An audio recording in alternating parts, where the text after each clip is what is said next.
Yes, good evening to all of you friends. We'll start the class at 9 p.m. So one more minute to go.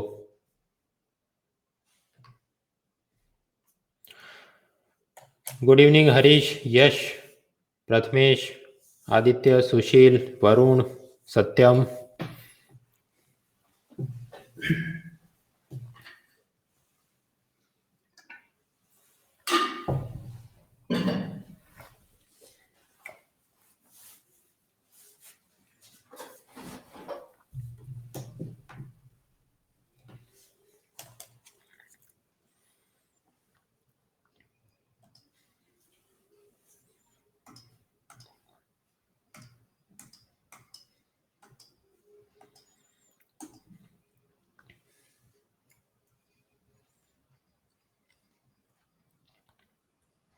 All right, friends. So now it is 9 p.m. in my mobile and we'll start the class. My first question is, can you see me? Can you hear me? क्या आप मुझे देख सकते हैं, सुन सकते हैं?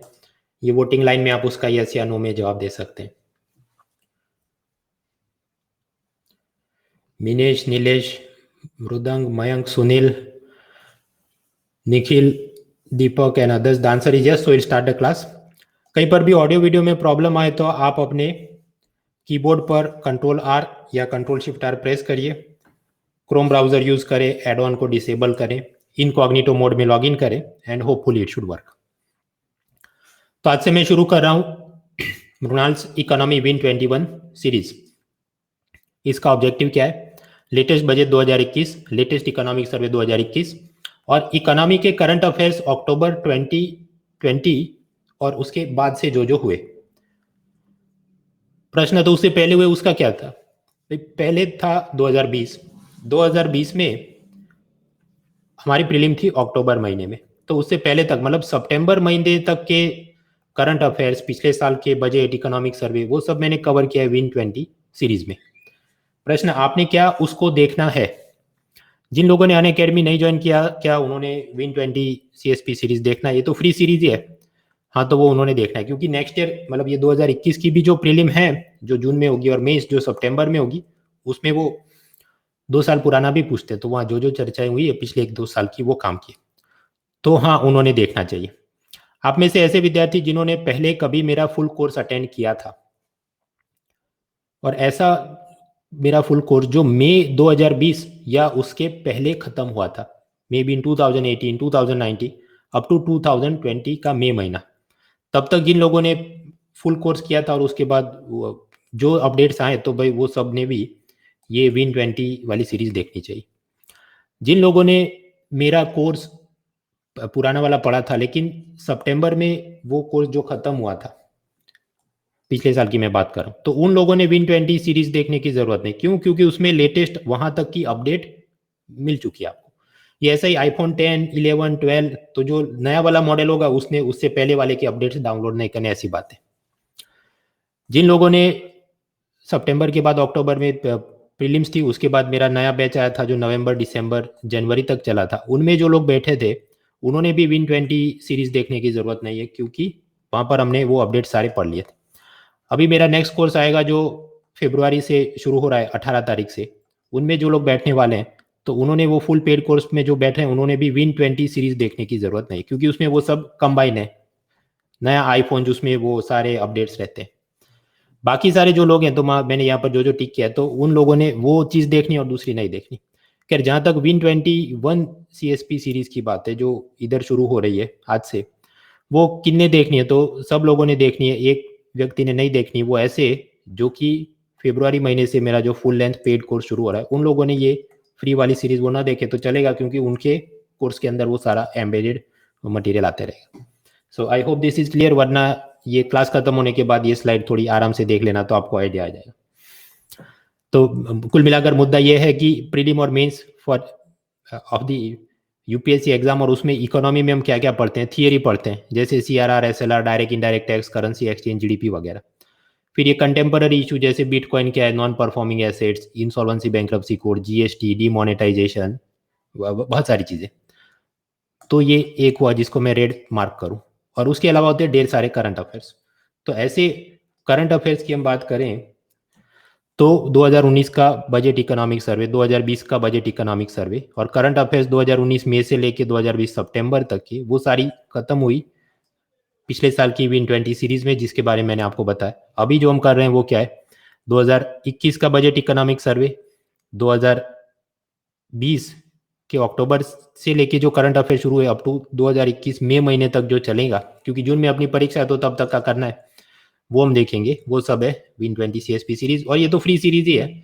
मंगलवार मंगलवार और कुछ जगह कई ऐसे हफ्ते जहाँ पर ऑल्टरनेट मंगलवार को ये कार्यक्रम होगा, तो ये वाली चीज को आप बुक मार्क करके रखें, यू विल गेट हियर। तो ऐसी ये सीरीज में आज तो अपना पहला लेक्चर है 16 फरवरी रात 9 बजे, जहां पर हमने इकोनॉमिक सर्वे का जिस्ट सारांश देखना है।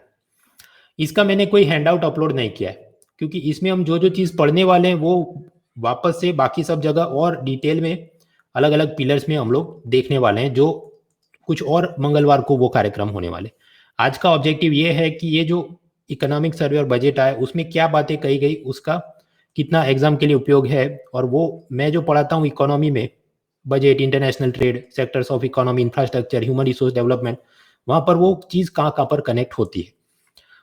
तो एक तो आपको पता चले अच्छा ये सब ऐसे चल रहा है, ताकि जो एक तसल्ली होनी चाहिए कि हाँ ये तो मतलब मंगलवार मंगलवार तक, ये तो जून तक चलने वाला है, तो कुछ लोग टेंशन में आ जाते हैं ये खत्म नहीं करेंगे, तो भाई तो पहले मैं आपको बता रहा हूँ कि ये खत्म हो रहा है, so will get an idea. पहली बात, कुछ ऐसे होंगे जिन्होंने मेंस एग्जाम दिया है और अभी वो इंटरव्यू कॉल की राह देख रहे हैं, तो वो लोग तो कोई मई और जून तक उनको वेट नहीं कर सकते, उनको तो अभी से इकोनॉमिक सर्वे में क्या है वो जान के रखना चाहिए, ताकि जब भी इंटरव्यू आए तो वो कर सके, तो उनको भी फायदा मिले। इसलिए आज मैं पहले इकोनॉमिक सर्वे की बात आज खत्म करने वाला, सो दैट इज द आइडिया।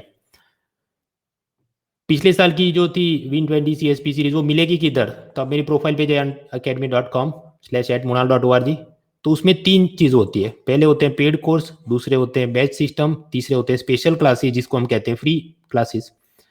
तो वहाँ पर आपको स्ट्रेटेजी, डेली प्लानर, 2019 के मेंस के मॉडल आंसर, ये 2020 की विन सीरीज, 2021 की, वो सब इधर से भी आपको मिल सकता है। आपका होमवर्क क्या है, इसके बाद वाला जो कार्यक्रम ऐसा ही फ्री वाला होने वाला है मंगलवार, अगले मंगलवार 23 तारीख को, जहाँ पर हम लोग स्पेसिफिकली जाएंगे पिलर 1, जहाँ पर मैं पढ़ाता हूँ money, banking, finance, insurance, monetary policy, repo, priority sector lending, crypto currency वगैरह में क्या अपडेट आए वो अगले हफ्ते हम देखने वाले हैं। उससे पहले आपने 2020 की जो सीरीज थी उसके क्लास आप अटेंड करके रखना, जिन लोगों ने वो अटेंड करना है, मैंने पहली स्लाइड में आपको, ताकि आपको कनेक्टिविटी रहे। अच्छा ये हुआ, और उसके बाद सितंबर तक वो हुआ था, और अक्टूबर के बाद से ये घटना हुई है। पावर पॉइंट डाउनलोड कैसे कर सकते हैं, यही वाले वीडियो खत्म होने के बाद आप इसको वापस खोले तो ये वॉच ना होता है बाजू में, तो व्यू PDF उससे डाउनलोड कर सकते हैं। अभी वैसे जैसे यूट्यूब में होता है कि वीडियो को फास्ट लो रिकॉर्डेड मोड में कर सकते हैं, अभी तो लाइव है तो ये फास्ट लो हो नहीं सकता। एक और भी खास बात है अनअकैडमी के ये प्लस प्लेटफॉर्म की, इधर ये जो आप जब रिकॉर्डेड वीडियो देखें इसका, तो ये जो गियर्स बटन इधर है उसको आप क्लिक करो तो ऐसे मेनू खुलता है। स्पीड वगैरह तो ठीक है, ये आप क्लिक करें स्लाइड मोड। ये स्लाइड मोड क्लिक करेंगे तो क्या है, सपोज ये स्लाइड, ये जो अभी हम लोग पावर पॉइंट पढ़ रहे हैं इसमें करीब 120 स्लाइड है, तो फिर जब वापस देखना हो और आपको कि नहीं वो तो 50 नंबर की स्लाइड में मुझे डाउट रह गया था, उतना ही वीडियो का भाग मुझे देखना है, तो पर्टिकुलर सेक्शन में आप जा सकते हैं। और इसका आपने और उपयोग कहाँ पर करना है, तो पिछले साल की जो 2020 वाली सीरीज जिन लोगों ने नहीं देखी और देखनी है, तो उसमें आप डायरेक्टली अलग अलग सेक्शन में जंप कर सकते हैं।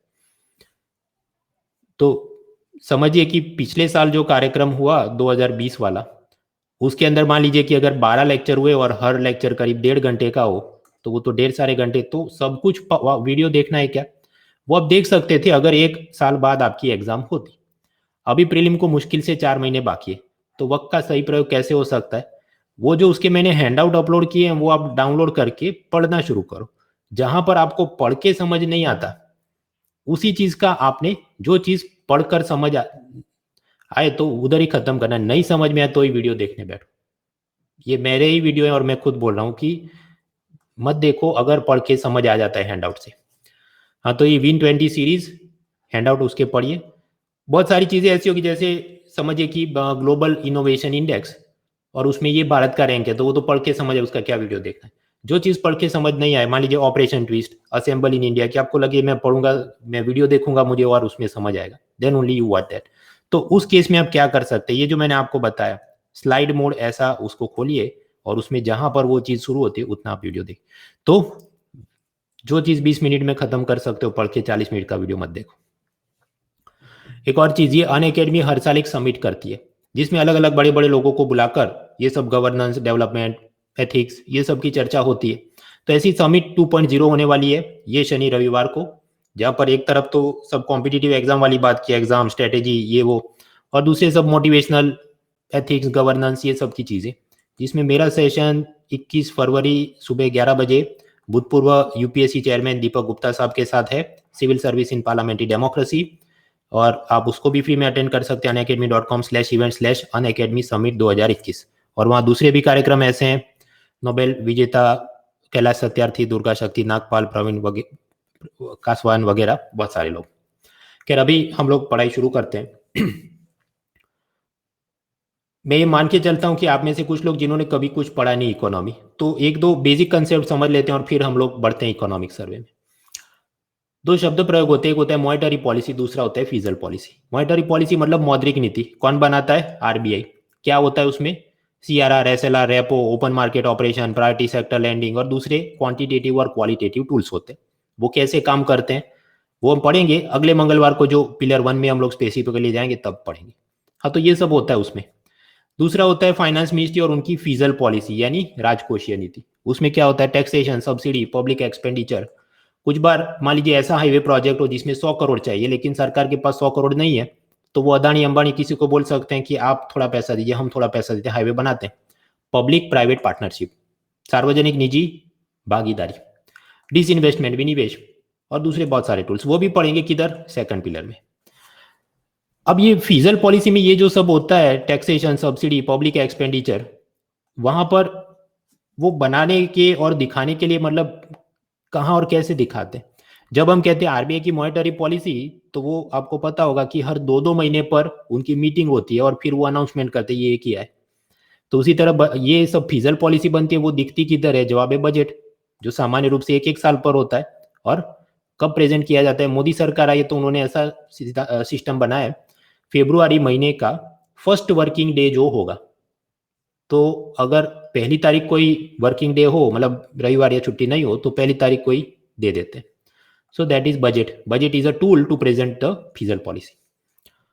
और ये मॉनेटरी पॉलिसी आरबीआई ने क्यों बनानी है, सरकार ने फिजिकल पॉलिसी क्यों बनानी है? क्योंकि उसकी मदद से वो इकोनॉमी को शेप करने की कोशिश करते हैं कि सेविंग में बढ़ोतरी हो, बचत बढ़े, इन्वेस्टमेंट, डोमेस्टिक और फॉरेन, निजी घरेलू निवेश, विदेशी निवेश भी बढ़े, ग्रॉस डोमेस्टिक प्रोडक्ट जीडीपी में बढ़ोतरी हो, बेरोजगारी कम हो, महंगाई कम हो, करेंसी एक्सचेंज रेट, मतलब समझिए $1 सेलिंग फॉर 70 रुपीज, तो वो चीज़ स्टेबल रहे या उसमें कुछ बदलाव आए, वो सब करना होता है उन्हें। तो आरबीआई और फाइनेंस मिनिस्ट्री ये करती है। इकोनॉमिक सर्वे चीज़ क्या है? वो चीफ इकोनॉमिक एडवाइजर जो फाइनेंस मिनिस्ट्री में बैठने वाले एक अफसर हैं, अभी कौन है? कृष्णमूर्ति सुब्रमण्यन। वो अलग से एक डॉक्यूमेंट जारी करते हैं जिसे हम कहते हैं आर्थिक सर्वेक्षण या इकोनॉमिक सर्वे। सामान्य रूप से बजट के एक दिन पहले वो पार्लियामेंट में पेश किया जाता है। उसमें वो कुछ डेटा देंगे, पिछले साल क्या डेटा रहा, और कुछ सजेशन देंगे कि अगले साल क्या होने वाला है या क्या हमने करना चाहिए, प्रिस्क्रिप्शन देंगे। प्रश्न, ये जो इकोनॉमिक सर्वे क्या मुझे खुद से पढ़ना है कि नहीं? Do I have to study the economic survey myself और नॉट? तो उसका जवाब है कि इकोनॉमिक सर्वे में 2 वॉल्यूम होते हैं, वॉल्यूम 1 एंड वॉल्यूम 2। वॉल्यूम 1 में बात होती है prediction and prescription for the future, भविष्य में क्या होने वाला है उसकी वो सब पूर्वानुमान लगाएंगे, उसमें सरकार ने क्या सुधार लेने चाहिए वो सब बात करेंगे। प्रीलिम में थोड़ा उपयोगी होता है, मेंस में थोड़ा उपयोगी होता है। पूरा पूरा पढ़ना नहीं है, आपने ये करना है कि हर चैप्टर का इंट्रोडक्शन शुरुआत में जो होता है और फिर कंक्लूजन, वो ही पढ़ना है। उसका क्या उपयोग है? मेंस और निबंध के अंदर जो आपने जवाब लिखने होते हैं, जो आपके पास एक क्लीन लैंग्वेज वोकेबुलरी होनी चाहिए, वो मिलती है। इंग्लिश में भी, हिंदी में भी इसको डाउनलोड कर सकते हैं, indiabudget.gov.in से मिलता है। एक ही दिन में नहीं पढ़ना है, थोड़ा थोड़ा करके पढ़ना है। कुछ लोग स्ट्रेस में आ जाते हैं कि इतना मैं कैसे पढ़ूंगा। भाई समझिए, इंट्रोडक्शन कंक्लूजन एक एक पढ़ने की चीज़ है, और वो भी एक रात में मैं 2 ऐसे चैप्टर के पढ़ लूंगा, तो 4 पन्ने पढ़ने, कौन सी बड़ी बात है यूपीएससी एस्पायरेंट के लिए। कब से आपने पढ़ने हैं? जवाब है 2015 से लेकर जितने सर्वे आए सबके पढ़ने। ऐसा क्यों? क्योंकि बहुत सारे जो इकोनॉमी का कंटेंट है जब आपको 250 वर्ड्स में जवाब लिखना होता है तो हर बार यही जरूरी नहीं कि आपके पास वर्ड बाय वर्ड सीधा जवाब हो कि जीएसटी आने पर ये वाले 1 2 3 4 इनडायरेक्ट टैक्स चले गए। बहुत सारी ऐसी चीज होती है जहां पर आपने आर्टिकुलेट करना पड़ता है, अपने पास 2 मुद्दे और उसके खींच के 250 वर्ड्स करने हो, then you require that skill. वो तभी मिल सकती है जब आप ये चीज पढ़ेंगे। पूरा नहीं पढ़ना, फर्स्ट टू लास्ट पेज सिर्फ इंट्रोडक्शन कंक्लूजन पढ़ना है। तो 2015 से लेके सारे डाउनलोड करके आप काम ये शुरू करें। 2021 वाला डाउनलोड करें लेकिन अभी मत पढ़े। उसको आप पढ़े कब? जब ये अपनी Win21 CSP सीरीज जो हो रही है अभी मंगलवार मंगलवार करके चलती रही है, तो जब मैं आपको कहूँ कि ये वाला चैप्टर अब खत्म हो उसके बाद देखना। तो volume 1 is clear. What about volume 2? Volume 2 आपने नहीं पढ़ना है अगर मुझे एक लाइन में कहना, क्योंकि उसमें होता है पुराने साल का सारा डेटा। तो वो तो अपना ये Win20 CSP सीरीज के अंदर उसमें जो काम की चीजें हैं वो हम पढ़ ही रहे हैं, तो अलग से वो सब पढ़ने गए तो उसमें कोई फायदा नहीं। उसमें भी ये बात सही, वॉल्यूम 2 में भी इंट्रोडक्शन कंक्लूजन जैसा कुछ थोड़ा बहुत दिख जाएगा, लेकिन वो और पढ़ें और मतलब फायदा हो जाए, आपके पास टाइम है तो देखो, अदरवाइज वो कोई लूट जाने वाला नहीं। That's what I am saying.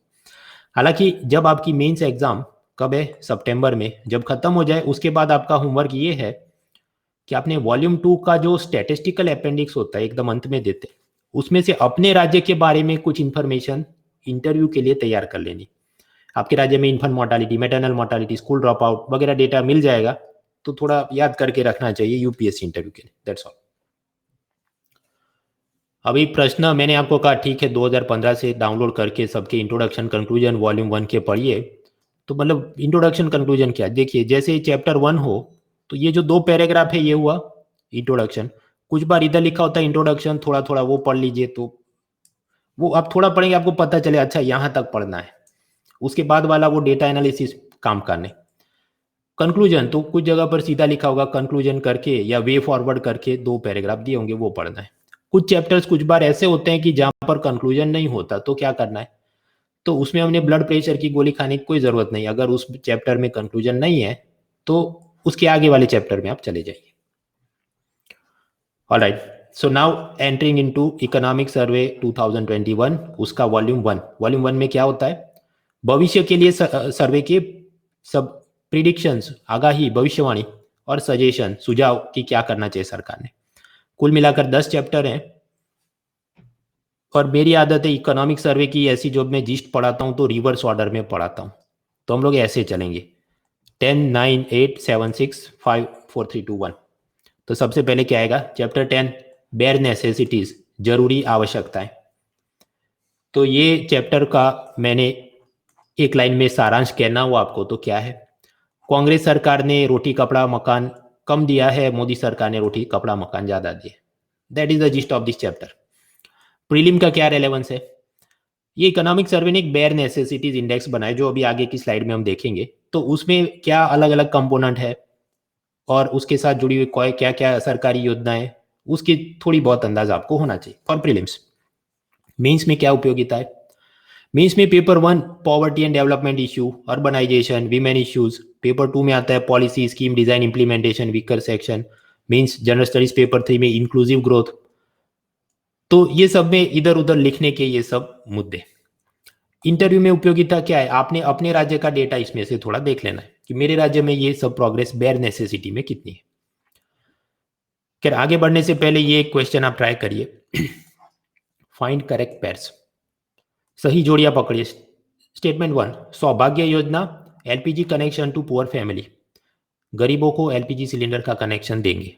Statement 2, Pradhan Mantri Ujjwala Yojana electricity connection to poor families, Pradhan Mantri Ujjwala योजना बिजली का गरीबों को कनेक्शन दिया जाए। और आपके आंसर कोड है only 1, only 2, both 1 and 2, neither 1 not 2। या आप चाहे तो ऑप्शन ही स्किप भी कर सकते हैं। आपका वोटिंग लाइन अब शुरू हो रही है और आपका टाइमर शुरू होता है अब।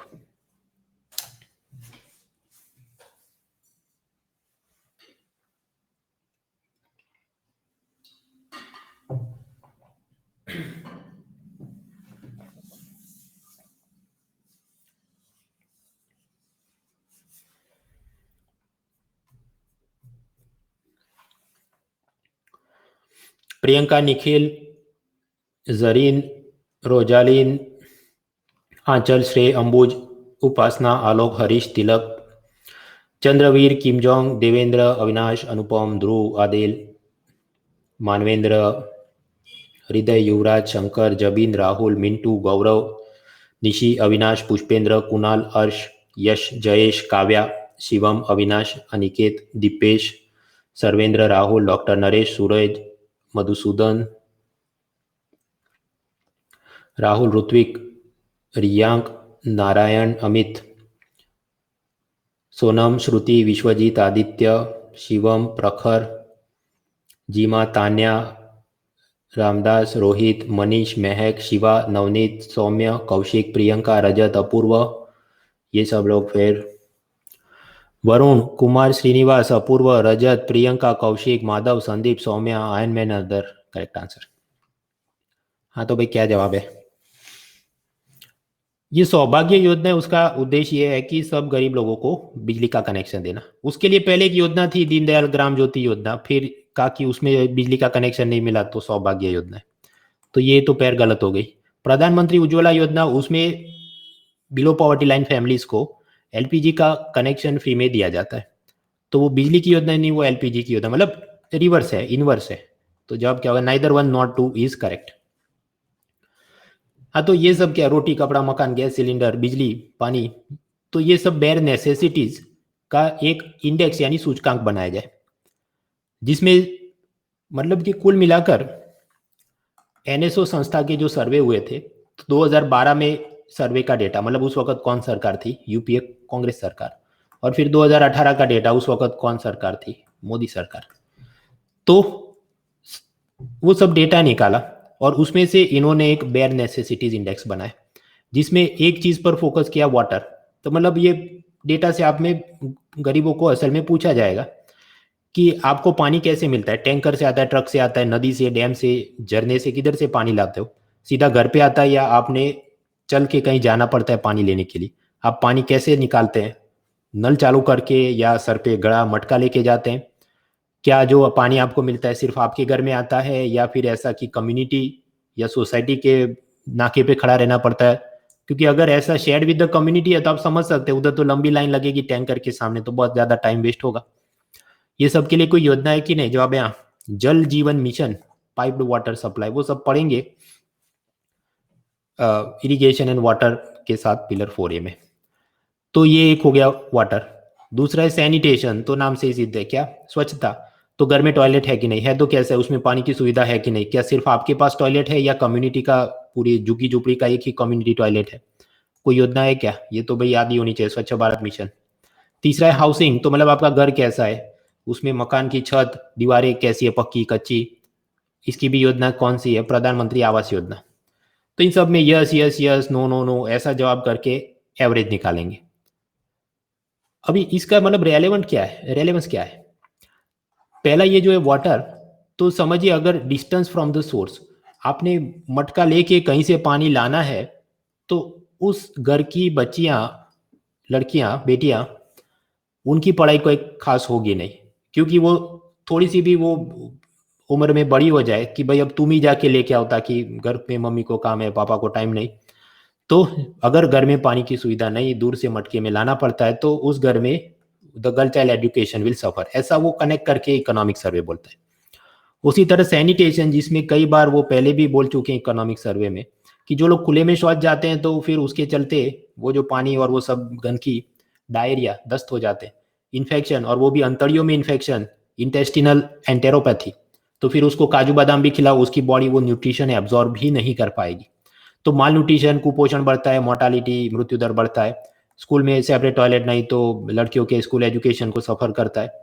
और क्योंकि खुले में शौच जाना हो, घर पे टॉयलेट नहीं है, तो उसमें महिलाओं की सेफ्टी एंड मॉडेस्टी को देखते हुए महिलाएं और लड़कियां अनकॉन्शियसली दिन के समय में भोजन और पानी कम लेती है, ताकि उनको दिन के समय में खुले में शौच में नहीं जाना पड़े। As a result, because they are unconsciously reducing their food and water intake, तो माल न्यूट्रिशन यानी कुपोषण बढ़ता है। उसी तरह हाउसिंग, तो कच्चा मकान है तो डिजास्टर, मॉस्किटो, ये सब की प्रॉब्लम, क्राइम, डिजीज, ये सब बढ़ता है वगैरह वगैरह। तो ये हुए बेयर नेसेसिटी। इंडेक्स के कंपोनेंट एमसीक्यू में याद रखने क्या क्या? वाटर, सैनिटेशन, हाउसिंग और मेंस में बोल बच्चन करनी है, ये क्या, ये वाली, ये जो मैंने अभी आपको बताई। बेयर नेसेसिटी इंडेक्स का चौथा कंपोनेंट है माइक्रो एनवायरनमेंट, सूक्ष्म पर्यावरण, कि आपका घर है तो उसमें सारा पानी गटर में जाए, ऐसा गटर का कनेक्शन है कि नहीं, और आपके घर में फ्लाइज या मॉस्किटो मच्छर की उपद्रव पिछले 1 साल में पाई गई थी कि नहीं, और अगर हाँ तो लोकल बॉडी या स्टेट गवर्नमेंट ने उसके सॉल्यूशन के लिए वो आए थे कि नहीं, ये सब प्रश्न पूछे जाएंगे। तो उस हिसाब से भी प्रेवलेंस ऑफ डिजीज, वो सब आप देख सकते हैं गरीबी को कैसे वो परेशान करता है।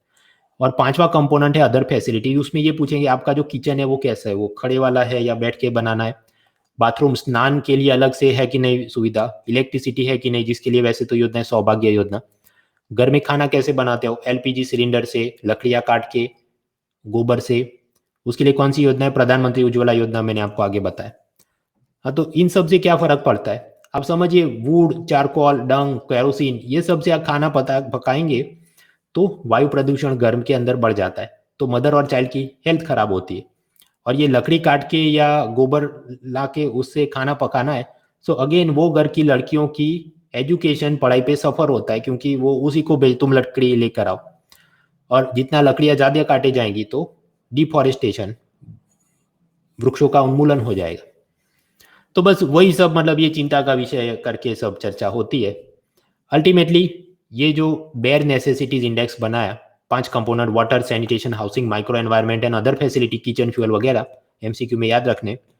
और फिर ये इकोनॉमिक सर्वे ने 2012 का डेटा निकाला, तो इसमें ये जो रेड कलर का जो एरिया है, जो मैंने अभी ग्रीन कलर से मार्क किया, इसमें मतलब कि यहाँ पर ज़्यादातर लोगों के पास बेयर नेसेसिटी की मतलब सुविधा अच्छी नहीं थी।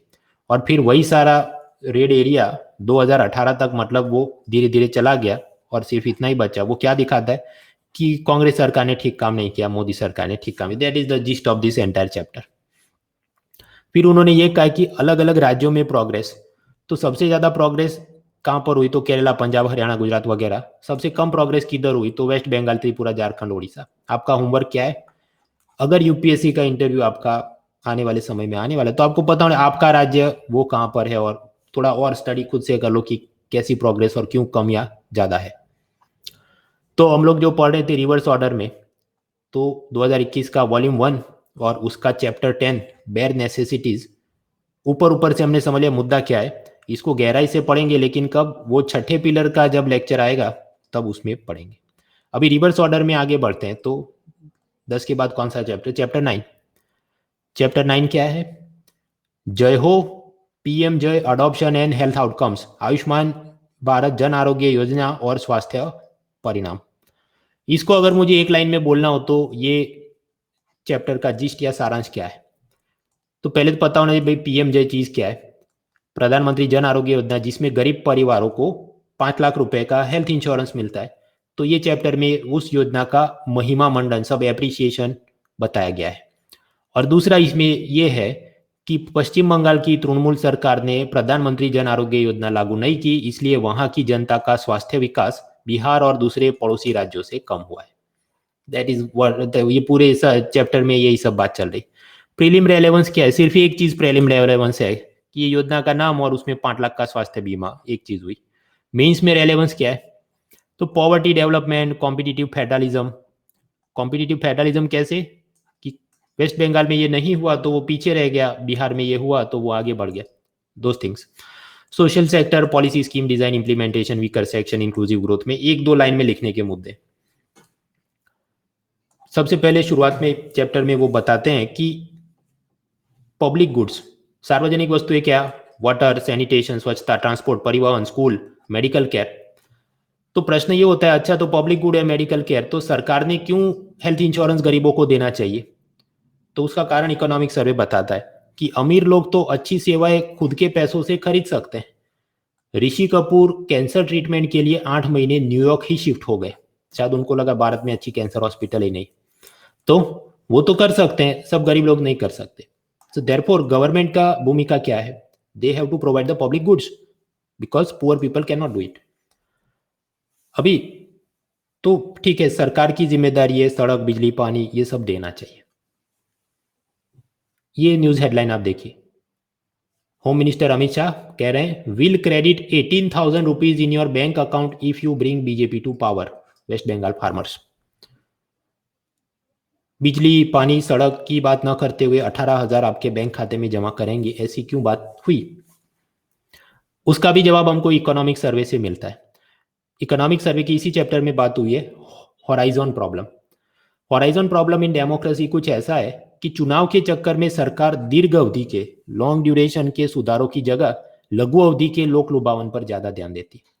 Because of the electoral cycles the time horizon की सीधा बोल देंगे 18,000 रुपए देंगे तो तुरंत वोट मिल सकते। अगर ये कहे कि हम एक डैम बनाएंगे जिसके बाद 10 साल बाद आपको बिजली मिलेगी, तो उससे तो चुनाव जीतना थोड़ा मुश्किल है। As a result health care, nutrition, school, ये सब ऐसे प्रोजेक्ट है, they have long gestation period.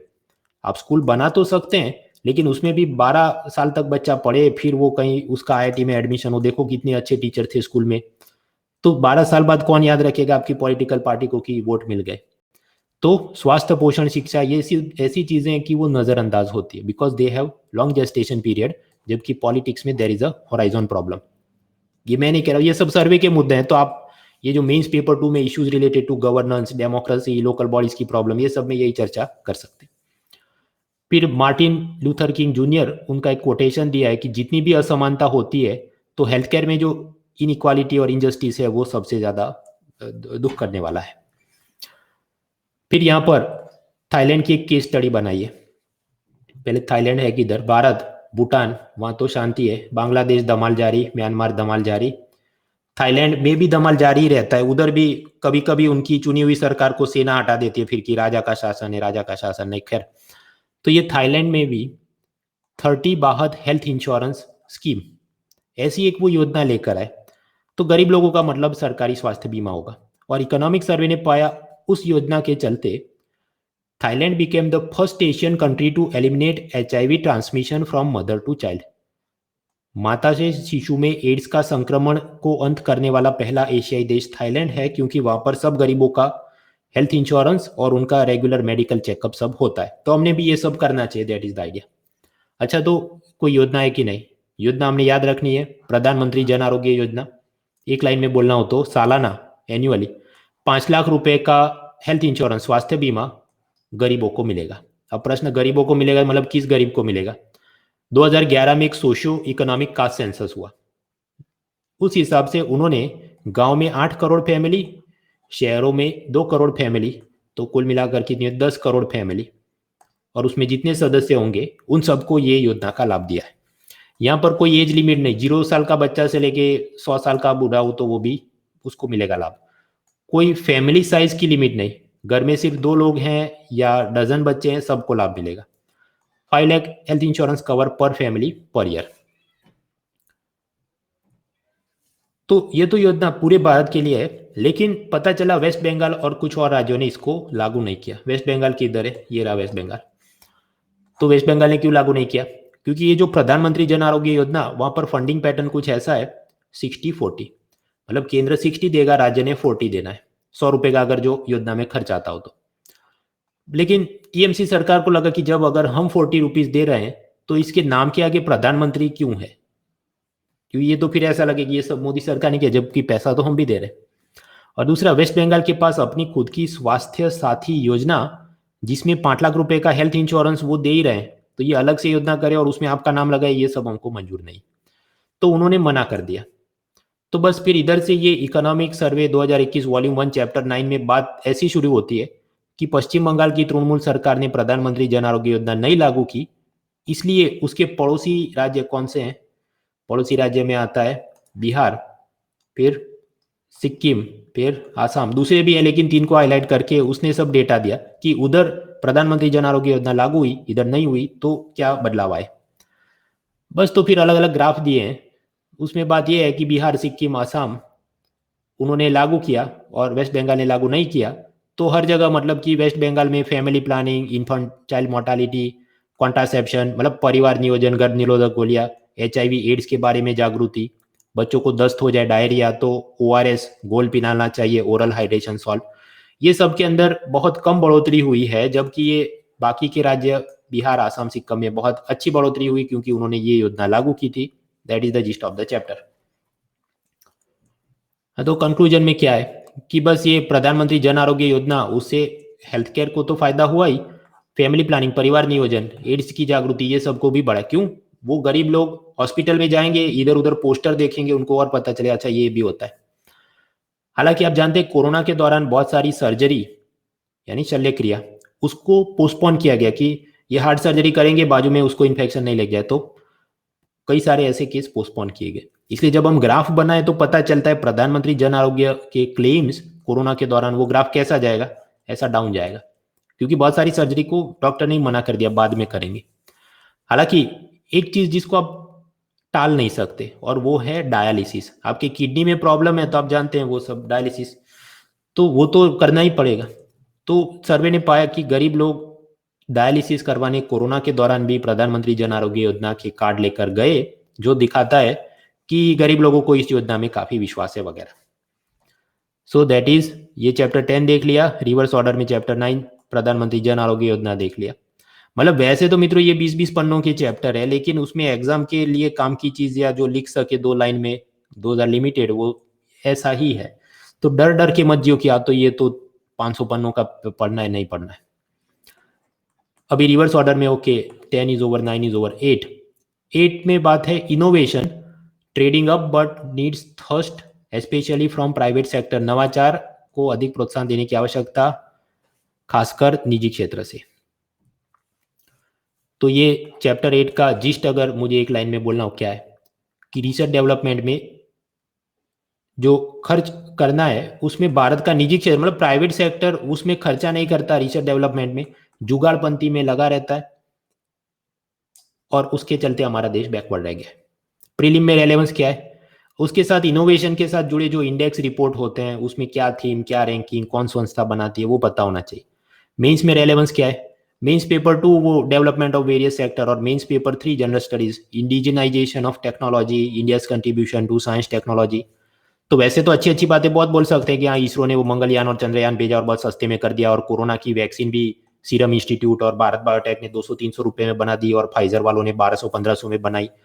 लेकिन वो सब प्रशंसा करते हैं तो थोड़ी चिंता भी उसमें लिखनी चाहिए मेंस आंसर राइटिंग में कि वो सब अच्छा हो ही रहा है, लेकिन बाकी क्षेत्रों में रिसर्च डेवलपमेंट में प्राइवेट सेक्टर अच्छा खर्च करने की जगह जुगाड़पंती में लगा रहता है, इसलिए हम और ज्यादा बेहतर नहीं कर पा रहे।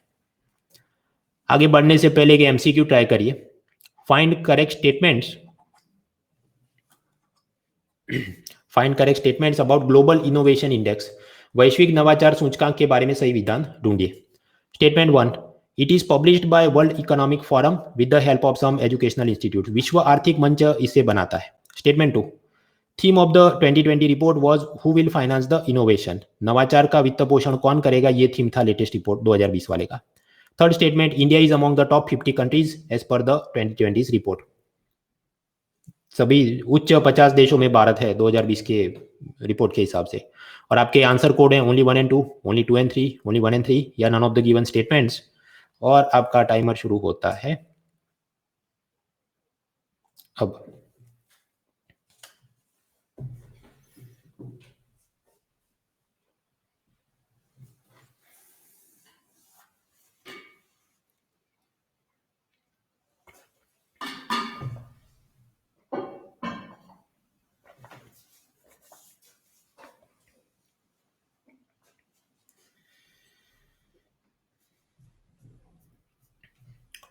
प्रणव, प्रद्युमन, चेतना, अविक, ऋत्विक, लोकेश, किशन, मौलिक, मनोज, शिवानी, मनोज, विश्वजीत, उत्पल, अभिषेक, अंकुर ज्योति, राखी, पुलकित, डॉक्टर वीके, कुणाल, आनंद, मुकुंद, आदर्श, अमित, सत्यम, गीता, ललित, ज्योति, गणेश, सूर्य, शिवम, नारायण, शांतनु, हर्षवर्धन, शिवाजी, प्रिंस, राहुल, विशाल, भार्गव,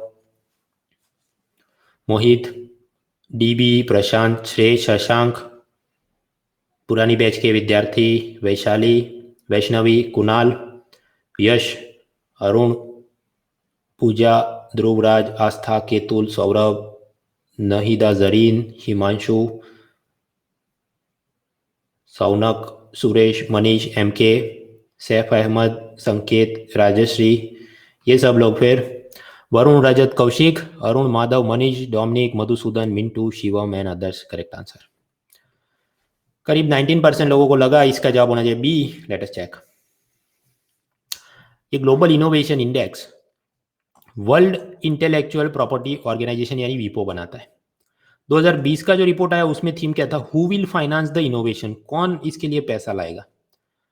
और जहां तक रैंकिंग की बात है, पहले ब्लू कलर देखो, चाइना 2015 से लेके 2020, तो वो तो 29, 22, 14, मतलब वो तो बहुत ऊपर है भाई। भारत देश महान, वो भी अच्छा ही कर रहा है कि देखिए धीरे धीरे हमारा रैंक भी इंप्रूव हो रहा है। और अभी 2020 के रिपोर्ट के हिसाब से अपना रैंक क्या है, 48। तो क्या मैं ऐसा बोल सकता हूँ टॉप 50 में है? जवाब है हाँ। तो खुशी की बात है। तो सेकंड स्टेटमेंट करेक्ट है, थर्ड स्टेटमेंट करेक्ट है। पहला स्टेटमेंट जो बोलता है world Economic forum, world Economic forum नहीं है, कौन बनाता है, वर्ल्ड इंटेलेक्चुअल प्रॉपर्टी ऑर्गेनाइजेशन वीपो, वो एक दो दूसरी कॉलेज यूनिवर्सिटी के साथ मिलकर बनाता है। So first statement is wrong, second third correct. तो जवाब क्या है, ओनली 2 and 3 इज करेक्ट। अब ये पूरे चैप्टर में बात क्या है, कोई कंपनी अगर रिसर्च डेवलपमेंट करे तो भारत सरकार उसकी मदद कैसे करती है, उसको टैक्स अलाउंस या डिडक्शन, मतलब वो कंपनी को जब मुनाफा होगा, मुनाफे में से कॉर्पोरेशन टैक्स भरना होगा, तो उसको कम टैक्स भरना पड़ेगा क्योंकि आपने रिसर्च में इतना पैसा खर्च किया तो आपको टैक्स में माफी। तो फिर मतलब ऐसा टैक्स अलाउंस, टैक्स क्रेडिट मिल सकता है।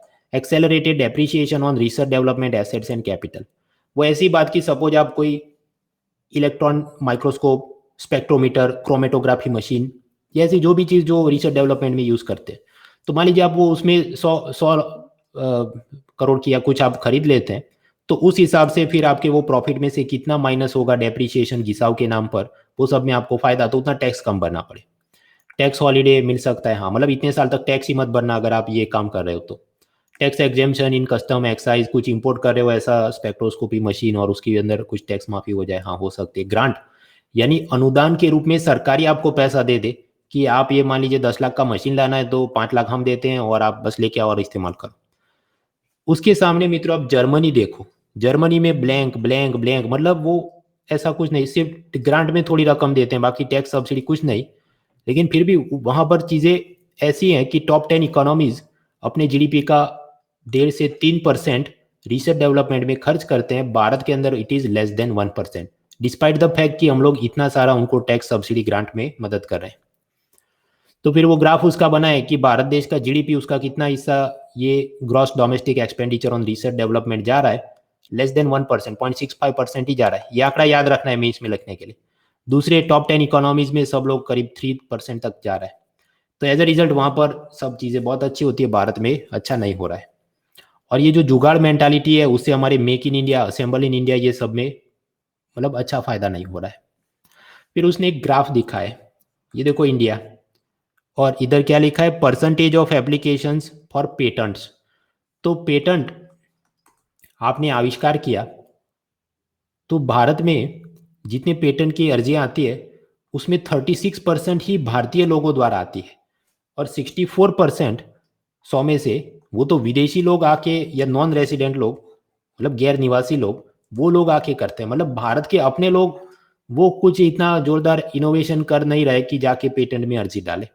इसका क्या कारण है, ये जुगाड़ू मानसिकता के चलते हम ये सब करते नहीं कि कौन उसमें जाए, and whereas other people are doing so much better.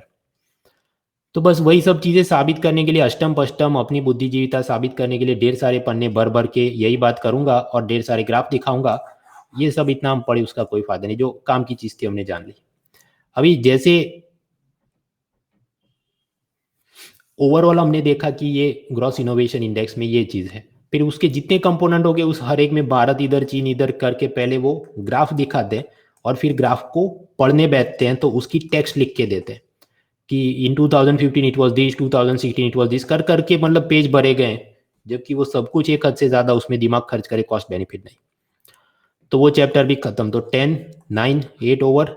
अभी चलते हैं चैप्टर 7। अब ये जो हम बात कर रहे हैं ये सब हम पढ़ेंगे किधर, जैसे बेयर नेसेसिटीज, गरीब कल्याण, तो वो ह्यूमन रिसोर्स डेवलपमेंट में देखेंगे।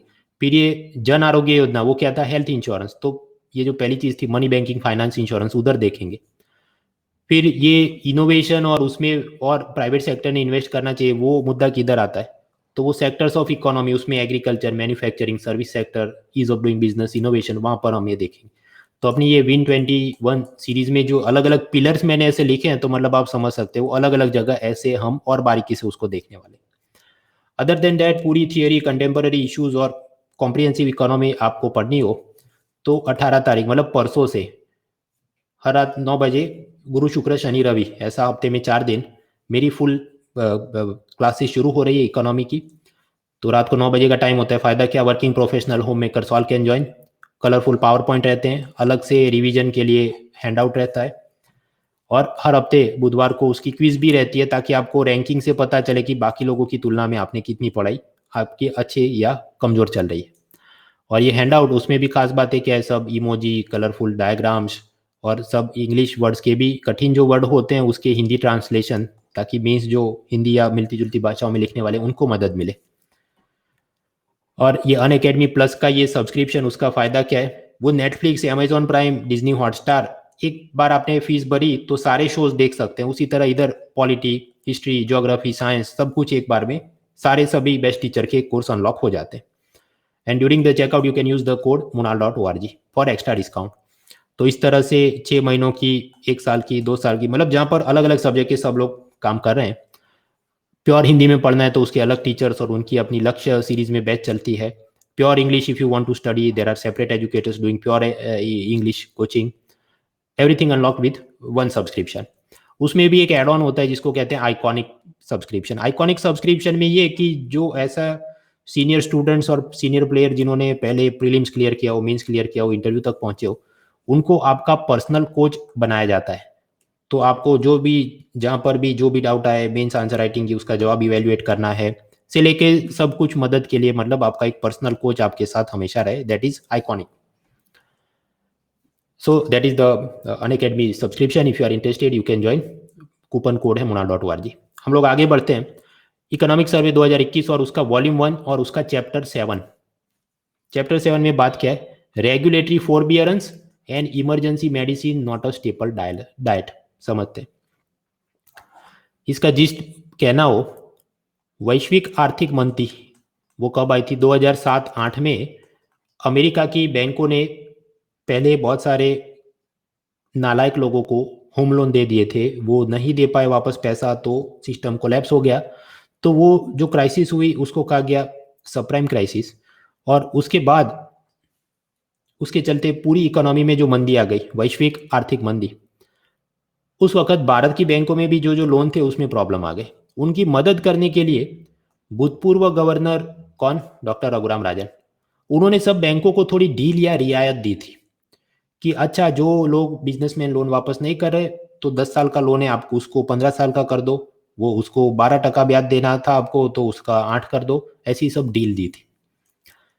तो ऐसी डील वो 2007-8 से मान लीजिए शुरू करवाया हो तो करीब 2011-12 तक में खत्म कर देनी चाहिए, ऐसा सर्वे बोलता है। कि आपको जब सपोज सर्दी बुखार कुछ हो गया तो जब तक बुखार है तब तक दवाई गोली लो, फिर बुखार खत्म हो गया तो गोली लेना बंद करना चाहिए। Emergency medicine not a staple diet.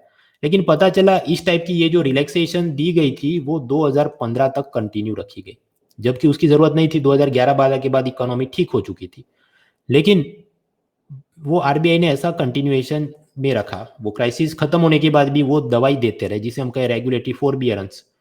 फोरबियरेंस मतलब क्षमा या रियायत देना या ऐसी बात, खुद सहन कर लेना कोई तकलीफ को। तो जब नियामक ऐसा कुछ करे, जो मैंने अभी आपको बताया क्या किया, तो उसके चलते क्या हुआ, भारतीय बैंकों की नालायकी और धांधली बहुत बढ़ गई। पंजाब नेशनल बैंक, नीरव मोदी वाला कांड, yes bank, Punjab Maharashtra cooperative bank, PMC bank, फिर वो धनलक्ष्मी बैंक, उसको कहीं मर्ज करना पड़े, और माफ कीजिए लक्ष्मी विलास बैंक वगैरह। तो बैंक के स्कैम घोटाले सब बढ़ने लगे। तो ये सब केस स्टडी दिखाकर चीफ इकोनॉमिक एडवाइजर ने ऐसा बताने की कोशिश की कि अभी कोरोना है तो वापस ऐसी सब रिलैक्सेशन दिए गए कि लोन पर मॉरेटोरियम, लोन का रिस्ट्रक्चरिंग हो, बड़े उद्योगपति लोन वापस नहीं करे तो इंसॉल्वेंसी बैंक्रप्सी कोड में केस नहीं चलेगा, अभी तो वो कानूनी स्थगित कर दिया है। तो ऐसा जब भी हम लोग क्राइसिस में सॉल्यूशन लेते हैं, जिसे हम कहें रेगुलेटरी फोरबियरेंस, लेकिन जब ये क्राइसिस खत्म हो जाए और अर्थव्यवस्था वापस खड़ी हो जाए तो ये जो जितनी भी डील और रियायतें दी हैं उसको तुरंत बंद कर देना चाहिए, वरना वही प्रॉब्लम होगा जो ये 2015 के बाद हुआ था। सो that is the gist of this chapter. Prelim relevance क्या है, उसमें बेसिक कंसेप्ट एनपीए क्या होता है, आईबीसी कोड क्या है, वो सब पता होना चाहिए। मीन्स रेलेवेंस क्या है, मीन्स रेलेवेंस में पेपर 2 में रेगुलेटरी बॉडीज, तो रेगुलेटरी बॉडीज में आरबीआई भी आता है। जनरल स्टडीज के अंदर ही पेपर 2 में पॉलिसी स्कीम डिजाइन इम्प्लीमेंटेशन, तो उसमें ये इसने कहा है कि ये सब ऐसे सॉल्यूशन है, सभी पॉलिसी मेकिंग में ध्यान रखें कि क्राइसिस खत्म हो जाए तो तुरंत रिलैक्सेशन बंद करने चाहिए, तो वो सब जरूरत पड़े एथिक्स के स्टडी से लेकर हर जगह लिख सकते हैं। मीन्स पेपर 3 में planning, growth, resource mobilisation, investment model में भी सोचने लिखने के ये मुद्दे हैं। तो इसको हम लोग डिटेल में तो पढ़ेंगे जब पिलर 1 में आरबीआई की सब अपडेट्स देखना शुरू करेंगे। तो मतलब अभी तो हमने ये कि हाँ ऐसी सब जो छूट दी गई थी विनियामक की क्षमा या सहनशीलता कि लोन रिस्ट्रक्चर कर दो, ये माल्या का लोन मान लीजिए 15 साल का है, वो वापस नहीं करा तो टेन्योर बढ़ा के 20 ईयर्स कर दो। मान लीजिए उसने 12% ब्याज देना था, नहीं दे पा रहा है तो 11% कर दो। ऐसा सब जो बैंकों को छूट दी गई, उससे क्या प्रॉब्लम आए? एक तो प्रॉब्लम आए एवरग्रीनिंग ऑफ लोन्स, मतलब पुरानी लोन चुकाने के लिए कंपनी वाले नए लोन लेना शुरू करें और बैंक वाले उनको दे भी दे, तो ये एक प्रॉब्लम आई। दूसरी प्रॉब्लम आई जॉम्बी लैंडिंग। अब जॉम्बी को खाना खिलाएंगे तो क्या फायदा होगा? कोई फायदा नहीं होगा भाई, क्योंकि उसका तो दिमाग और सब वो भूल चुका है। तो उसी तरह अगर कमजोर बैंक किसी कमजोर बोरोवर को या सबप्राइम बोरोवर को या ओवर लेवरेज बोरोवर, ऐसा आदमी जिसका लोन वापस करने की कैपेसिटी नहीं, उसको आप लोन देते रहो, उस चीज को हम कहें जॉम्बी लैंडिंग। तो ये सब प्रॉब्लम्स बढ़ गए क्योंकि 2007-8 की क्राइसिस के बाद जो रिलैक्सेशन दिए थे वो बहुत ज़्यादा समय तक जारी रखे गए। तो इसमें से हमने सबक क्या लेना है? क्योंकि कोरोना में भी ये आरबीआई ने सब क्या बोला है, loan restructuring allowed, loan moratorium स्थगन, ये 6 महीने तक लोन का प्रिंसिपल इंटरेस्ट नहीं भरोगे, एनपीए डिक्लेयर नहीं करेंगे वगैरह। और बासेल नॉर्म्स, पिछले साल की सीरीज देख लेना, पता चले बासेल नॉर्म्स 81 बॉन्ड सब क्या है। उन सब में आरबीआई ने टेम्पररी छूट दी है बैंकों को कि आपको कुछ करने की जरूरत नहीं, आप मौज करो। तो सर्वे का ये कहना है कि जैसे ही ये कोरोना का आपातकाल खत्म हो जाए तो ये जितनी भी क्षमा और रियायतें रिलैक्सेशन हैं उनको तुरंत बंद कर देना चाहिए और सभी बैंकों को बोला जाए वो करे एसेट क्वालिटी रिव्यू यानी एक्यूआर। कोरोना क्राइसिस जैसे खत्म हो जाए परिसंपत्ति गुणवत्ता मूल्यांकन करे कि हमारे इतने लोन्स हैं, ये वाले लोन में इतना करोड़ बाकी है, ये लोन इतने दिन से प्रिंसिपल इंटरेस्ट नहीं आया, और उस हिसाब से सुधार के कदम उठाए जाए। ऐसा अगर आप नहीं करेंगे और बस छूट चलती रहेगी तो वो ऐसी बात है कि दवाई आपकी डाइट बन गई, रोज गोली निगलते ही रहोगे तो वो सेहत को खराब करती है, बैंकों की सेहत को खराब करेगी। साथ ही साथ ये बैंकों में जितने कांड हुए नीरव मोदी विजय माल्या टाइप के, सर्वे ने सजेस्ट किया कि बैंक के जो ऑडिटर होते हैं जो उसकी बैलेंस शीट चेक करके सब दिखाते हैं कि सही है गलत, उनको भी दंड होना चाहिए अगर वो ऐसी गलत सब कांड को हाईलाइट नहीं करते, ताकि उसको डर रहे कि मुझ पर भी पेनल्टी लगेगी तो वो कांड को जल्दी हाईलाइट करे। और कंपनी लॉ में एक बॉडी है नेशनल कंपनी लॉ ट्रिब्यूनल, उसको और पावर दिए जाएं ताकि ये कॉरपोरेट गवर्नेंस को वो और सख्ती से लागू कर सके। सो 10, 9, 8, 7 रेगुलेटरी बॉडीज का फोरबियरेंस आरबीआई ने छूट नहीं देनी चाहिए कोरोना खत्म हो जाए बाद, वो देखा। उसके बाद है छठा प्रोसेस रिफॉर्म्स, और उसके बाद 5, 4, 3, 2, ये सब कुछ पढ़ते हैं, डू नॉट वरी मैं इधर ही हूँ, लेकिन हम ये करते हैं 5 मिनट का ब्रेक लेते हैं और उसके बाद वापस आके ये बाकी के चैप्टर भी रिवर्स ऑर्डर में हम लोग पढ़ेंगे। So break for 5 minutes and then we move forward.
Yes, Mitro, 30 more seconds and then we continue forward.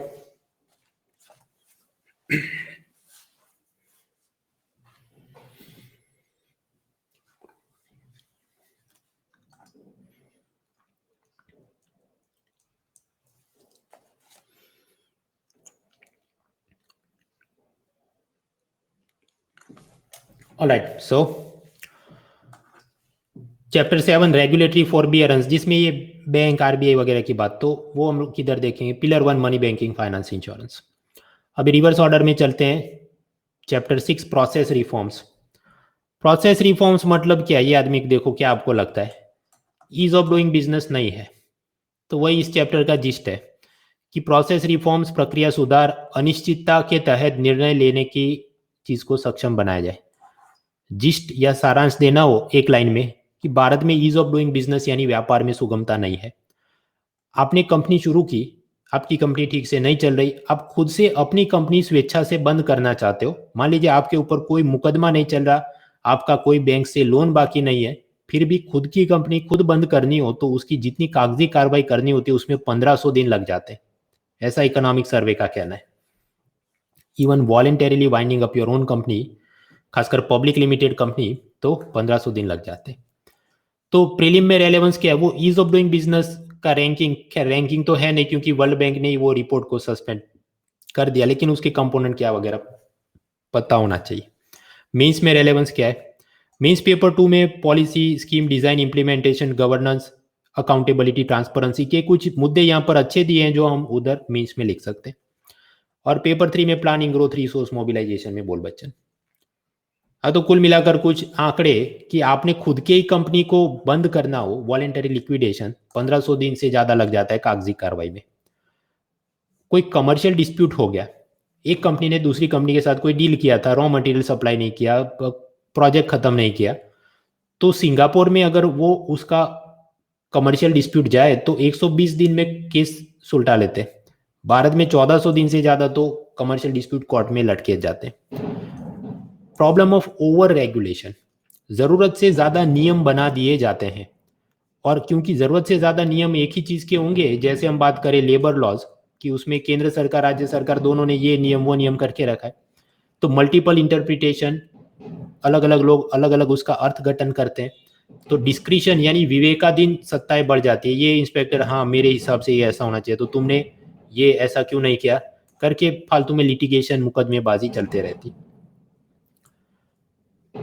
और क्योंकि मुकदमेबाजी और कंट्रोवर्सी चलती रहती है, तो मान लीजिए सरकार में कोई नई कार खरीदनी हो या फिर कि नया कोई बिल्डिंग बनाना हो, तो क्या करना चाहिए? हमने सबसे सस्ते वाले कॉन्ट्रैक्टर को काम देना चाहिए या सबसे अच्छे वाले कॉन्ट्रैक्टर को काम देना चाहिए? सामान्य रूप से पाया जाता है कि जो भी ऑफिसर्स फाइल लेके बैठे हैं वो या तो करप्शन में मनपसंद कॉन्ट्रैक्टर को काम देंगे, और अगर ऑनेस्ट हैं, ईमानदार हैं, तो फिर उनको ये लगता है कि अगर मैं महंगे वाले को दूंगा, भले वो अच्छा काम करे, लोग मेरे पे आरोप लगाएंगे कि मैंने तरफदारी की। इसलिए विवादों से बचने के लिए सबसे सस्ते वाले कॉन्ट्रैक्टर को काम दे दिया जाता है, ताकि कोई भी विवाद हो तो बोल से वो तो सबसे सस्ता, मैंने तो सरकार का पैसा बचाया। लेकिन फिर उसमें वो प्रोजेक्ट टाइम पर कंप्लीट नहीं करता, अच्छी सर्विस नहीं देता, ये सब प्रॉब्लम्स आ रहे हैं। So this is one problem identified by economic survey. Solution क्या है? ये जितने भी ऐसे टेंडर प्रोक्योरमेंट का काम चलता है, तो world bank, Asian development bank, Japan की जीका संस्था, वो लोग अपने काम करवाते हैं। तो ऐसा नहीं कि सबसे सस्ते वाला जो मिल जाए उससे काम करें, नहीं, जो उनके ये पैमाने होते हैं कि बहुत महंगा भी नहीं, साथ ही साथ कम से कम इतनी क्वालिटी होनी चाहिए वगैरह। So we need to adopt those processes. अब जानते हैं, मान लीजिए इनकम टैक्स की कुछ रेड हुई या केस हुआ, तो उसकी सुनवाई पहले होगी इनकम टैक्स कमिश्नर अपील्स। उसमें जो हार जाए, मतलब या तो हो सकता है कि ताऊ जी हार जाए, या हो सकता है income tax officer Ajay Devgan हार जाए, तो हारी हुई पार्टी क्या कर सकते हैं? उसकर इनकम टैक्स एपीलिएट ट्रिब्यूनल में जाए। उधर जो हार जाए तो वो भी ऊपर जा सकता है हाई कोर्ट में, उधर जो हार जाए ऊपर जाए सुप्रीम कोर्ट में। अब समझिए आपकी, अगर आप ये इनकम टैक्स कमिश्नर अपील में इनकम टैक्स विभाग का ऑफिसर ही हार जाए, तो उसका मतलब क्या है कि ये ऑफिसर ने गलती की थी, तो उसने फिर अपील में जाने की कोई जरूरत होनी नहीं चाहिए। लेकिन फिर भी पता चलता है कि 85% जितनी भी अपील फाइल हुई वो तो इनकम टैक्स डिपार्टमेंट खुद से ही ऊपर ऊपर हाई कोर्ट और सुप्रीम कोर्ट में जाते रहते। इसका मतलब क्या? कि विभाग के अफसर खुद ही मुकदमेबाजी में लगे हैं। जब वो केस हार जाते हैं तो उनको डर लगता है कि मैं ऊपर अपील में नहीं जाऊंगा तो दूसरे लोग ये कहेंगे कि ये करप्ट आदमी है और इसलिए वो जानबूझ के नीचे केस हार गया और अपील में नहीं गया। तो अफसर अपनी गलती मानने की जगह सीधा ऊपर की अदालत में अपील में जाते रहता है। As a result 9 lakh crore से ज्यादा के केस अलग अलग जगह पर पेंडिंग है। उसके लिए फिर विवाद से विश्वास स्कीम, फिर उसके बाद अब नए बजट में बोला एक फॉर्मल मैकेनिज्म, कुछ कमिटी बना देंगे वगैरह, जो हम लोग टैक्सेशन वाले पिलर 2 में देखेंगे। फिर एक पुराने सर्वे में बात थी जो नए सर्वे में वापस रिपीट हुई है, ट्रांसपेरेंसी ऑफ रूल्स एक्ट यानी टोरा। इसको इस मीम से हम लोग समझते हैं। मान लीजिए ये एक सिटीजन है और उसको जानकारी, मुझे बंदूक का लाइसेंस चाहिए। ऐसी अगर आप जानकारी मांगे कोई सरकारी विभाग में जाएं तो बहुत सारे अफसर, वो आपको क्या हो सकता है वो ऐसा कि ये वाला गजेट ये वाली तारीख को होम मिनिस्ट्री का था, उसको पढ़ लो, उसमें जवाब है। तो फिर आप वो गैजेट नोटिफिकेशन पढ़े तो पता चले उसमें रिवॉल्वर की इंफॉर्मेशन है, लेकिन आपको राइफल लंबी वाली लेनी है तो उसकी इंफॉर्मेशन ही नहीं है। और उसमें भी कि आप चाहे कि मैं तो शूटिंग स्पोर्ट्स खेलता हूँ, मेरा बेटा उसका है, तो उसके लिए मुझे करते हैं। तो फिर वो बोले नहीं नहीं, वो तो होम मिनिस्ट्री का मामला नहीं, आपको स्पोर्ट्स वाली राइफल खरीदनी है तो ये वाला सर्कुलर नंबर ये वाली तारीख को निकला था, वो स्पोर्ट्स डिपार्टमेंट में जाके आप ले लो। तो आसान भाषा में मतलब एक जगह सारी जानकारी क्यों नहीं देते कि राइफल बंदूक कोई देसी कट्टा लेके ऑफिसर कोई मार दे, ऐसी परेशानी क्यों खड़ी की जा रही है। ऐसा ये तो खैर मीम है। तो इसका सॉल्यूशन क्या है? ट्रांसपेरेंसी ऑफ रूल्स एक्ट यानी टोरा, यानी नियमों की पारदर्शिता का अधिनियम बनाना चाहिए। ऐसा कुछ इकोनॉमिक सर्वे ने बहुत साल पहले कहा था। लेटेस्ट इकोनॉमिक सर्वे 2021 ने कहा कि ऐसा करना चाहिए, ट्रांसपेरेंसी ऑफ रूल्स एक्ट टोरा। वैसे स्लाइड आराम से अपना लेक्चर खत्म हो तब पढ़ लेना। 2 लाइन में मुझे कहना हो तो चीज क्या है कि ऐसे जितने भी नियम है कि राइफल का लाइसेंस का ये नियम, छोटी पिस्तौल के लाइसेंस का ये नियम, सारे नियमों को सरल बनाकर एक ही वेबसाइट पर डालना चाहिए। चाहे वो कोई योजना का लाभ, admission, job, tax compliance, business approval, licence, permit, सब कुछ वेबसाइट पर एक डॉक्यूमेंट ही होना चाहिए। और जो नियम वेबसाइट पर नहीं लिखा है उसको मानने के लिए कोई भी नागरिक बाध्य नहीं होगा। तो मान लीजिए वो आपने कि लाइसेंस के लिए 50 रुपये फी देनी है या 500 रुपये फी देनी है, वो वेबसाइट पे जो लिखा वो फाइनल। फिर अलग से वो ऑफिसर कहे नहीं ये तो 1992 का जीआर और ये था रेजोल्यूशन, उसमें 500 रुपये लिए, तुमने 500 देने, नहीं, वेबसाइट पे दिखा है, उसके बाहर का एक भी नियम किसी नागरिक के लिए बाध्य नहीं होगा। ऐसा एक कानून बनाया जाए, उसे कहा जाए ट्रांसपेरेंसी ऑफ रूल्स एक्ट। तो ईज ऑफ डूइंग बिजनेस बहुत ज्यादा बढ़ सकती है। उसी तरह लेबर लॉ, श्रम कानून में सुधार होने चाहिए, जो लास्ट ईयर हमने विन 20 सीरीज में पढ़ लिए थे। Transparency in decision making, minimum government, maximum governance, उसके लिए नए बजट में भी कुछ रिफॉर्म्स लिए गए जो हम आगे पढ़ेंगे। बहुत सारी advisory bodies, India handloom board, India handicraft board, cotton advisory board, jute advisory board, ये सब सरकार ने बंद करवा दिए क्योंकि बेफिजूल में ये सब के चलते प्रोसेस और कॉम्प्लिकेट हो रही थी। उसी तरह हम बात करें फिल्म डेवलपमेंट, तो फिल्म डिवीजन अलग, डायरेक्टरेट ऑफ फिल्म फेस्टिवल अलग, नेशनल फिल्म आर्काइव अलग, चिल्ड्रन फिल्म सोसाइटी अलग। भाई इतनी सारी संस्था क्यों चाहिए फिल्म की, एक ही रखो ना। तो सरकार ने सोचा है कि हाँ अब नेशनल फिल्म डेवलपमेंट कॉर्पोरेशन है कि एक ही संस्था ये बाकी सबका काम करे। तो इस तरह से आप ऑर्गेनाइजेशन में भी रिफॉर्म्स लीजिए ताकि सरलता से काम हो सके। सो दैट इज चैप्टर 6, सोचने के मुद्दे ये सब, गवर्नेंस, अकाउंटेबिलिटी, मेंस पेपर 2 के लिए। रिवर्स ऑर्डर में बढ़ते हैं। Chapter 5, health care takes centre stage. Finally health care अहम स्थान लेती है आखिरकार। इस चैप्टर में सब बात ऐसी है, सेलियंसी बायस इकोनॉमी का कंसेप्ट है। आसान भाषा में कहना हो तो टिकटॉक की भेड़ चाल, कि एक व्यक्ति एक टाइप के वीडियो बनाता है तो बाकी सभी लोग उसी टाइप के वीडियो बनाना शुरू करते हैं। यानी सेलियंसी बायस क्या कहता है कि जब भी पॉलिसी बनाई जाती है तो जो रीसेंट फिनोमिना, हाल ही के वर्तमान में जो घटना हुई है, it is given over weightage, जरूरत से ज्यादा उसको तवज्जो दी जाती है। अभी अपने पास रीसेंट फिनोमिना क्या है, कोरोना। तो कोरोना के बाद जितनी भी मैन्युफैक्चरिंग पॉलिसी और कंपनियों की अपनी पॉलिसी, वो ये सोचे कि हम तो मास्क और ये पीपी जो वो किट प्लास्टिक का कोट वगैरह पहनते हैं, पर्सनल प्रोटेक्शन इक्विपमेंट, वही बनाएंगे। या जितने भी हेल्थ केयर फार्मा कंपनी और सरकारी ऐसे संस्थान हो, वो सोचे 24/7 हमने सिर्फ रेस्पिरेटरी डिजीज, श्वसन प्रणाली के साथ जुड़े हुए बीमारियों का ही रिसर्च करना। जैसा कोरोना, तो भविष्य में भी ऐसा सांस वाला ही कुछ होगा, लेकिन भाई ऐसा भी तो हो सकता है कि next pandemic total different type का हो, कि जहां पर सांस से नहीं, वो कोई ऐसे ही फैल जाता हो, और उसमें ये मास्क पहनने से कोई मतलब उसकी असर ही ना हो। तो मतलब ये सेलियंसी बायस हमें परेशान कर सकती। तो बस ये जो चैप्टर 5 है उसमें वही सब बातें, कि सेलियंसी बायस जहाँ पर रिसेंट फिनोमिना पॉलिसी मेकिंग पर बहुत ज़्यादा हावी रहती है, लेकिन भविष्य में हो सकता है ऐसी बीमारी या ऐसी क्राइसिस वापस हो ही नहीं, तो उसके लिए हमने मतलब प्रिकॉशन लेने चाहिए। और दूसरा क्या है कि भारत सरकार ने ये स्वास्थ्य पर सरकारी खर्च बढ़ाकर 3% ऑफ जीडीपी करना चाहिए, ताकि गरीब लोगों की जेब पर बोझ थोड़ा कम हो जाए।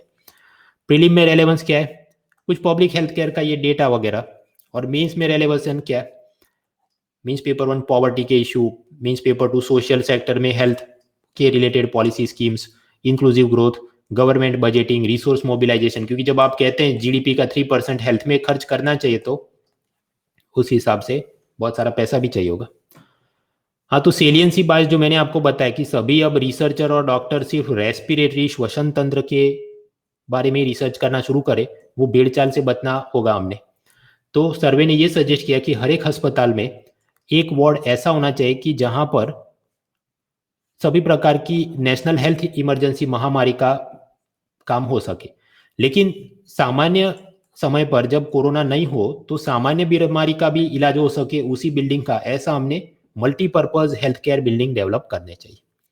दूसरा, ये कोरोना, HIV, एड्स, ये सब क्या है, एक से दूसरे में संचार हो सकता है उसका, जबकि कैंसर, हार्ट अटैक, डायबिटीज, इनको हम कहते हैं नॉन कम्युनिकेबल डिसीज, गैर संचारी, एक से दूसरे में इन्फेक्ट नहीं कर सकते। लेकिन भारत के लोग जो मरते हैं उसके टॉप 10 किलर्स में ऐसे सब नॉन कम्युनिकेबल डिजीज भी हैं, तो उसके बारे में भी ढेर सारा रिसर्च करने की जरूरत है। ऐसा जरूरी नहीं कि सिर्फ ये जो डेंगू, मलेरिया और ये सब से ही लोग मरते हैं। फिर बात करिए सर्वे ने कन्फ्लिक्ट ऑफ इंटरेस्ट, कि एक तरफ होता है पेशेंट जिसे हम कहें प्रिंसिपल, और दूसरी तरफ होता है हेल्थ केयर प्रोवाइडर जिसको हम कहें एजेंट। तो इनके बीच जो रिश्ता है उसमें कन्फ्लिक्ट ऑफ इंटरेस्ट किधर आता है? बाय डिफॉल्ट जो डॉक्टर है उसकी जिम्मेदारी क्या है कि पेशेंट के बेस्ट इंटरेस्ट का ध्यान रखें, लेकिन ये डॉक्टर पर दूसरी जगह से भी प्रेशर और लालच आ जाती है। पैथोलॉजी लैब वाले, फार्मास्यूटिकल कंपनी वाले उसको कमीशन देते हैं कि जरूरत हो कि नहीं हो, आप बोलो उसको डेंगू कराए, मतलब ब्लड रिपोर्ट कराए, एक्सरे निकलवाए, बेफिजुल के उसको और 2-4 दवाई आप प्रिस्क्राइब करते रहो। So then there is a conflict of interest, क्योंकि डॉक्टर को ज्यादा पैसा चाहिए तो वो इनके साथ सांठ-गांठ कर ले। फिर कुछ सरकारी योजनाएं जहां पर गरीब महिला के प्रसूति, बच्चे की डिलीवरी पर सरकार, भले वो प्राइवेट हॉस्पिटल वाला कर रहा हो, लेकिन पैसा सरकार देगी। तो डिलीवरी बच्चे की कैसे हो सकती है? एक होती है normal delivery through vaginal canal, और दूसरी हो सकती है सीजेरियन, मतलब पेट पर सर्जरी करके पेट से सीधा निकाला जाए। तो सीजेरियन वाली जो सर्जरी होती है, स्वाभाविक है वो सर्जरी है तो ज़्यादा पैसा है, मान लो उसका 4,000 रुपये लगता हो, तो डॉक्टर भले सीजेरियन की जरूरत ना हो, अननेसेसरीली वही वाली सर्जरी करते हैं ताकि सरकार से ज़्यादा पैसा ऐंठ सके, लेकिन उससे वो जो महिला है उसकी हेल्थ को खतरा आता है वगैरह। So these are some of the problems, ऐसी सब बात। आपको किसी रेस्टोरेंट में खाना खाने के लिए जाना चाहिए कि नहीं जब कोरोना ना हो, तो कैसे पता चले? भाई जोमेटो में उसका रिव्यू देख लो, कि जैसे मान लीजिए टैव एंड ग्रिल, तो इसका 4.5 स्टार है और इतने रिव्यू है, तो हाँ जाना चाहिए, अच्छा है।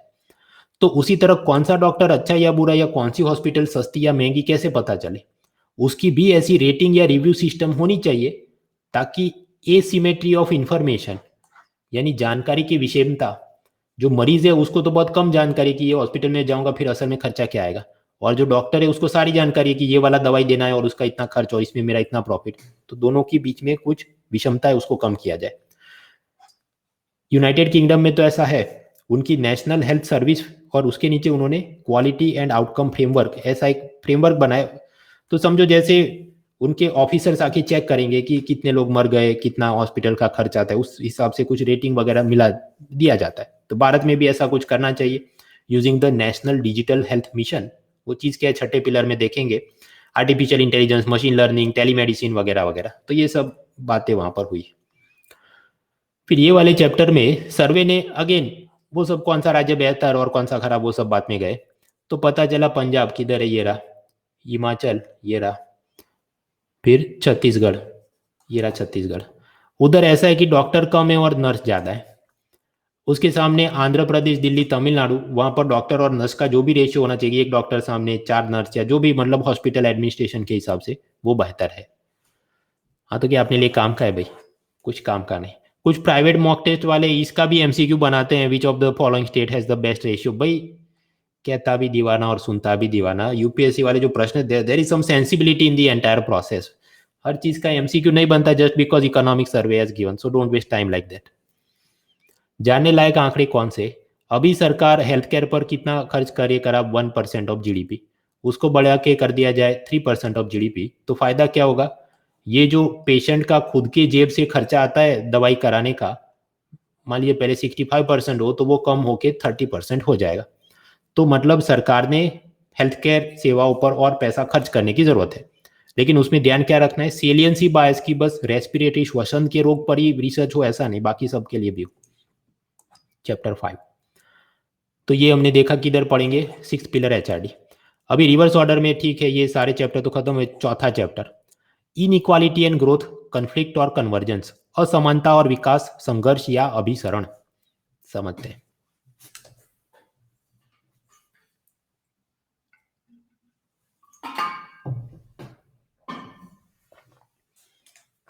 पहले पता होना चाहिए गरीब मतलब चीज क्या है। एक जमाने में सुरेश तेंदुलकर समिति बनी थी। उसने ये कहा कि अगर आप शहर में रहते हैं और महीने में 1000 रुपये भी खर्च नहीं कर पाते, if you cannot even spend this much per month, then you are a below poverty line person.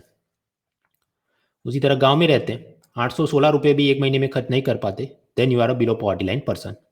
और ऐसे सब डेटा के हिसाब से उसने बोला 2011 में भारत की 21.9 मतलब 22% बोल सकते हैं, इतनी आबादी गरीबी रेखा के नीचे है।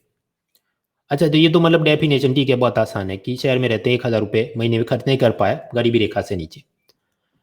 मान लीजिए ये महिला है जो महीने में 1001 रुपया खर्च कर पाती है, तो वो तो गरीब नहीं है तेंदुलकर व्याख्या के हिसाब से।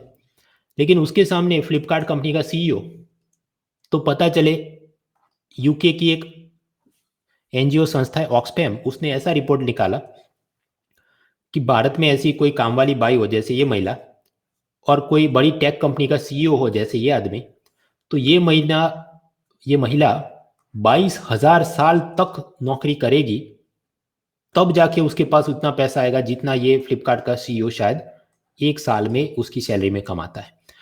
तो मतलब गरीबी तो नहीं है, लेकिन इसको हम क्या कह सकते हैं? इनइक्वालिटी, असमानता तो बहुत ज़्यादा है कि भारत के टॉप 1% लोग, उनके पास बाकी के 70% गरीबों लोगों के सामने 4 गुना ज़्यादा संपत्ति है वगैरह वगैरह। तो तेंदुलकर की वो जो व्याख्या है उस हिसाब से तो भारत की 22% आबादी गरीबी रेखा के नीचे, लेकिन जब आप असमानता की बात करें तो पता चले असमानता तो बहुत ज़्यादा है। बस तो इधर से ये चैप्टर शुरू होता है। चैप्टर 4 में बात ये है कि आर्थिक वृद्धि वो जितनी बढ़ेगी तो गरीबी अपने आप कम हो जाएगी। Growth will improvement in growth will result in reduction in poverty. कौन सी पॉवर्टी है? 1000 रुपये वाली पॉवर्टी। हालांकि असमानता उतनी कम नहीं हो जाएगी, उल्टा वो होगा, फ्लिपकार्ट और वो सब बड़ी टेक कंपनियों के मालिक हो तो और अमीर होते रहेंगे, तो असमानता कम होगी, वो चीज़ नहीं होने वाली। लेकिन फिर भी इसका मतलब ये नहीं कि हमने तो फिर किसी को अमीर नहीं होने देना चाहिए, नहीं, हमने अमीर होने देना चाहिए ताकि वो लोग टैक्स में पैसा दे, गरीब कल्याण हो सके, क्योंकि 1000 रुपये की डेफिनेशन के हिसाब वाली तो गरीबी हम दूर कर सके कम से कम। That is the idea behind this chapter कि ग्रोथ है और इनइक्वालिटी, वो उसकी आपस में लड़ाई करवाएंगे या कुछ कन्वर्जेंसन में वे फॉरवर्ड निकालेंगे। प्रीलिम में उपयोगिता क्या है?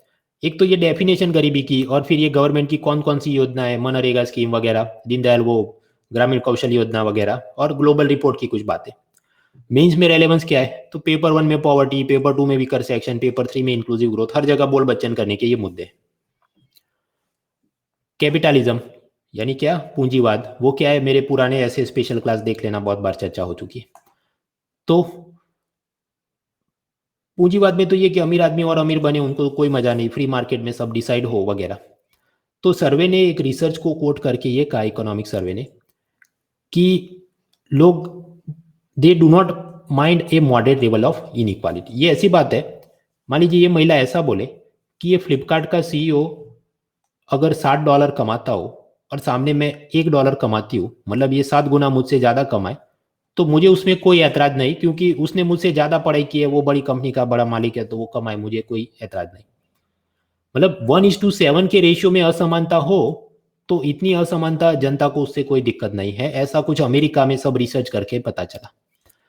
क्योंकि लोग ये भी मानते हैं कि कुछ फेयरनेस ऐसी भी होनी चाहिए कि कुछ लोग जिन्होंने those who have certain ability, प्रतिभा है, क्षमता है, पढ़ाई की है, आईएएस का एग्जाम पास किया, तो आईएएस का सैलरी ज़्यादा हो, नीचे क्लर्क है उसका सैलरी कम हो, मेहनत की है उसने वगैरह, तो कुछ होना चाहिए। ठीक है, 7:1 में इनइक्वालिटी हो तो वो चलेगा। लोग संपूर्ण रूप से समानता नहीं चाहते, प्रतिभावान को थोड़ी ज़्यादा तनख्वाह मिले उसमें किसी को ऐतराज नहीं, ऐसा इकोनॉमिक सर्वे का कहना है। लेकिन वो हद से ज़्यादा नहीं होनी चाहिए असमानता, दैट इज द आइडिया। अभी हम लोग बात करें जीडीपी। जीडीपी का मतलब क्या है? It is the value of all the goods and services produce with in a given year in a given country. एक साल में जितना वस्तु और सेवा का उत्पादन हुआ तो उसको हम कहते हैं सकल घरेलू उत्पाद। तो 1993 से लेके 2011 तक हर साल आप देखिए वो तो बढ़ रहा है, बढ़ रहा है, बढ़ रहा है, बढ़ रहा है, $1823 बिलियन जीडीपी। तो जितना ये सब उत्पादन बढ़ रहा है उस हिसाब से ऐसे बहुत सारे सीईओ, एमडी, चेयरमैन बनते होंगे, तो उनके घर में वो खुद से तो काम करेंगे नहीं, तो आया, कुक, मेड सब कुछ चाहिए, तो बहुत सारे लोगों को काम भी मिलता होगा। As a result you will find कि जैसे जैसे अपना जीडीपी इस तरफ, ये देखिए येलो कलर में बढ़ा, तो ब्लू कलर में अब बनाऊं तो 1993 में भारत की 45% आबादी गरीबी रेखा के नीचे, फिर 37, फिर 30 और 2011 तक तो कितना 21.9, मतलब 22% ही। तो ये क्या दिखाता है? जैसे जैसे जीडीपी बढ़ा तो गरीबी कम हुई। जीडीपी में जो बढ़ोतरी होती है उसे हम कहें economic growth, GDP growth, poverty reduced. Of course असमानता भी बढ़ी कि वो बहुत सारे करोड़ों रुपए कमा रहे हैं, लेकिन गरीबी भी तो कम हुई। तो पूंजीवाद और आर्थिक वृद्धि में असमानता, इनइक्वालिटी तो बढ़ती है, लेकिन फिर भी गरीबी का थोड़ा निवारण हो जाता है। वो तेंदुलकर वाली 1000 रुपये आप खर्च कर सकते हैं नहीं, वो वाली व्याख्या के हिसाब से। तो गरीबी निवारण में मदद करता है, आर्थिक वृद्धि भले असमानता भी थोड़ी बढ़ाता है। That is the idea. Second, जैसा जीडीपी बढ़ेगा तो टैक्स कलेक्शन भी बढ़ेगा। अब जानते हैं अलग अलग डायरेक्ट इनडायरेक्ट टैक्सेस, वो corporation tax, income tax, GST वगैरह, कुल मिलाकर ये सब टैक्स में से हमको कितनी आमदनी होती है? तो पता चला जीडीपी का करीब 9.9 या मैं लिख दूं 10% ऑफ जीडीपी, इतना अपना टैक्स टू जीडीपी रेशियो है। तो जीडीपी अगर मान लीजिए 100 करोड़ होगा तो टैक्स में कितना पैसा आता होगा? 10 करोड़। जीडीपी अगर हम लोग बढ़ा के 200 करोड़ कर दे तो टैक्स में कितना पैसा है? 20 करोड़। तो जितना ज्यादा टैक्स में पैसा आएगा तो उससे गरीब कल्याण की सब योजनाएं चला सकते हैं, तो ऐसा करके भी तो गरीबी कम हो सकती है। तो हमने क्या करना चाहिए? अमीरों को अमीर बनने से रोकना चाहिए ना, अमीरों को अमीर बनने दो, क्योंकि 100 रुपए का जीडीपी तो 10 रुपए टैक्स में आता है, तो 200 रुपए का जीडीपी हुआ तो 20 रुपए टैक्स में आएगा, तो गरीबी निवारण में सरकार के पास पैसा बढ़ जाएगा। यानी कि हमने थाली का आकार बढ़ाना होगा, ताकि भोजन का जो पुनर्वितरण करना है कि इसमें से इतनी रोटी तुम खाओ गरीब आदमी, तो अगर थाली बड़ी होगी तो उसको रोटी का मोटा टुकड़ा मिल सकता है।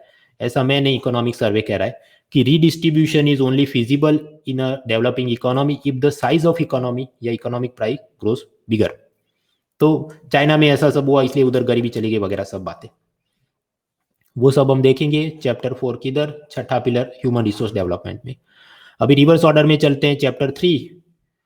चैप्टर 3 तो बहुत आसान है भाई, कि ये जो सॉवरेन क्रेडिट रेटिंग होती है, सिंपल एग्जांपल सुबह भी मैंने वैसे तो बताया था कि सलमान की मूवी को इंडियन एक्सप्रेस अगर 0 स्टार देगा तो भी सलमान 100 करोड़ तो कमा ही लेगा।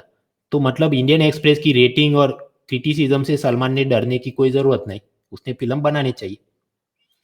तो उसी तरह गवर्नमेंट ने भी कोरोना के बाद इकोनॉमिक रिकवरी के लिए ढेर सारा पैसा कर्ज में लेकर बोरो करके योजनाएं चलानी चाहिए।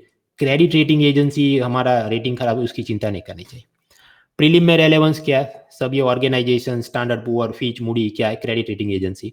रेटिंग ट्रिपल ए तो उसे गिल्ट एज सिक्योरिटी कहते हैं, डी तो जंक बॉन्ड कहते हैं। हालांकि वो तो ऐसी बेसिक चीज़ है कि आपको ऐसे भी पता होना चाहिए, चैप्टर ना भी लिखे तो। मेंस में रेलेवेंस क्या? पेपर 3 में गवर्नमेंट बजटिंग, क्योंकि कर्ज लेना है तो बजटिंग की बात। रिसोर्स मोबिलाइजेशन, क्योंकि जितना पैसा बोरो करे रिसोर्स है एक प्रकार का। एक दो लाइन का मुद्दा है ये, कोई अलग से इसका क्वेश्चन नहीं बनता। 250 वर्ड्स में लिखो क्या आपको लगता है कि भारत की साथ नाइंसाफी हो रही है।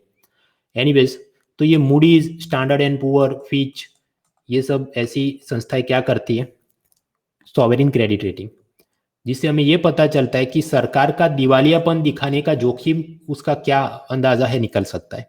It predicts the likelihood of a government defaulting on the loan payment. जैसे कि अमेरिकन सरकार ने ट्रेजरी बॉन्ड निकाले हो, मतलब कागज का टुकड़ा, आपने इन्वेस्ट किया तो आपको प्रिंसिपल इंटरेस्ट अमेरिकन सरकार देगी और आपसे पैसा कर्ज ले रही। तो ऐसे यूएस ट्रेजरी बॉन्ड, उसको तो ये लोग रेटिंग देते हैं, जैसे मूवी में बेस्ट मूवी को आप क्या देंगे, 5/5 स्टार, इधर देंगे AAA रेटिंग, तो मतलब प्राइम सिक्योरिटी। फिर A1 वगैरह, हाई ग्रेड, भारत देश महान किधर है, हमारा रेटिंग चलता है इधर BAA रेटिंग। उसमें एक भी रैंक और नीचे ड्रॉप हो जाए BA1 तो नॉन इन्वेस्टमेंट ग्रेड या स्पेक्युलेटिव, मतलब बहुत जोखिम वाला, सरकार दिवालियापन दिखा देगी ऐसा प्रतीत होता है। तब समझ सकते हैं अगर मूवी को अच्छा रेटिंग नहीं मिले, मान लीजिए 0, तो लोग सिनेमा में जाएंगे नहीं, ऐसा डर लगता है। उसी तरह इधर अगर हमारी सरकार का रेटिंग गिर जाए तो तकलीफ क्या आएगी, विदेशी निवेशक टेंशन में आ जाते हैं कि ये तो सरकार गिर जाएगी, तो वो भारत के बाजार से शेयर बॉन्ड उन्होंने जो इन्वेस्ट किया उसको बेच देते हैं, तो उनको रूपी करेंसी मिलेगी, उसको वो डॉलर में कन्वर्ट करेंगे और भागना शुरू करेंगे। तो ऐसा करने पर रुपया कमजोर हो जाता है। वो कैसे, थर्ड पिलर में देखेंगे, import export, balance of payment. तो रुपया अगर कमजोर हो गया, मतलब समझिए $1 सेलिंग फॉर 70 रुपीज से बढ़ के हो जाए 100 रुपीज, तो इंपोर्ट हमारे महंगे हो जाएंगे, पेट्रोल डीजल महंगा हो जाएगा, पुराने लोन हमने जो डॉलर में लिए होंगे उनको वापस चुकाने में और तकलीफें आएंगी। और जितना रेटिंग नीचे गिरता है तो फिर सरकार जब भविष्य में दोबारा गवर्नमेंट सिक्योरिटीज इश्यू करे कर्ज लेने के लिए, तो फिर उस वक्त तो बोले 8%, तो कोई आएगा नहीं कि भाई तुम तो नॉन इन्वेस्टमेंट ग्रेड में हो, तो सरकार ने ज्यादा कर्ज, इंटरेस्ट, ब्याज ऑफर करना पड़े 12%, तो वो तो और बोझ बढ़ा देगा। तो ये सब जोखिम रहते हैं। तो ये मतलब थियरी की बात है, दिस इज थियरी। अब पता ये चला कि भारत को इधर हम लोग लो मीडियम ग्रेड में रखते हैं, तो क्या भारत देश की इकोनॉमी खराब है क्या? सर्वे ने सब आंकड़े दिखा के बोला कि चाहे पुराने ऐसा कौन सा लोन था जो भारत सरकार ने वापस नहीं किया, कोई ऐसा लोन नहीं, तो 0% default history. GDP growth rate सही चल रहा है, महंगाई नियंत्रण में है, सरकार का कर्ज बहुत कम है, short term external debt dollar वगैरह में चुकाना वो भी बहुत कम है, करंट अकाउंट बैलेंस, वो सब क्या है, बैलेंस ऑफ पेमेंट में हम लोग पढ़ेंगे थर्ड पिलर, वो भी स्टेबल है, political stability, rule of law, corruption, investment protection, ease of doing, सब में सब कुछ ठीक ठाक ही है कंपेयर टू अदर कंट्रीज। लेकिन फिर भी अमेरिका को बेस्ट रेटिंग, जबकि उधर पॉलिटिकल स्टेबिलिटी और वो सब देखो क्या चल रहा है ट्रम्प के हाल में, and still we are given low. तो मतलब ये स्टैंडर्ड पुअर, मूडी, फिच की नेपोटिज्म गैंग जो कि फर्स्ट वर्ल्ड के गोरे देशों को आगे बढ़ाती रहती है, दैट इज द प्रॉब्लम। तो इससे क्या फर्क पड़ता है भाई? कुछ फर्क नहीं पड़ता। कोई जर्नलिस्ट अगर ये कहे सलमान की मूवी को 1.5 स्टार ही देंगे आउट ऑफ 5, तो भी सलमान 100 करोड़ कमा लेगा। उसी तरह इकोनॉमिक सर्वे ने सब करके, रिसर्च करके पता चला कि रेटिंग एजेंसी ने बहुत भेदभाव किया भारत के साथ, फिर भी सेंसेक्स ने जितना अच्छा परफॉर्म किया है, या फॉरेन एक्सचेंज रेट, मतलब ये $1 मान लीजिए 70 रुपीज या जो भी स्टेबल चल रहा है वो स्टेबल चल ही रहा है।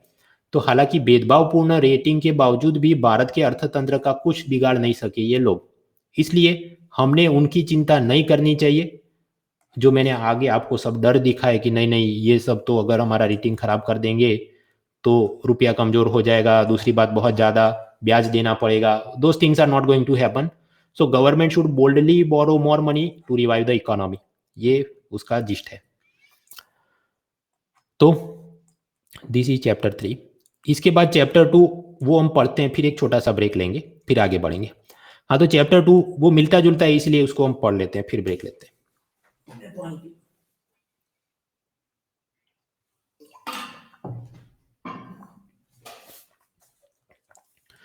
सो वॉल्यूम 1 चैप्टर 2 में बात है, does growth lead to debt sustainability? Yes but not vice वर्सा।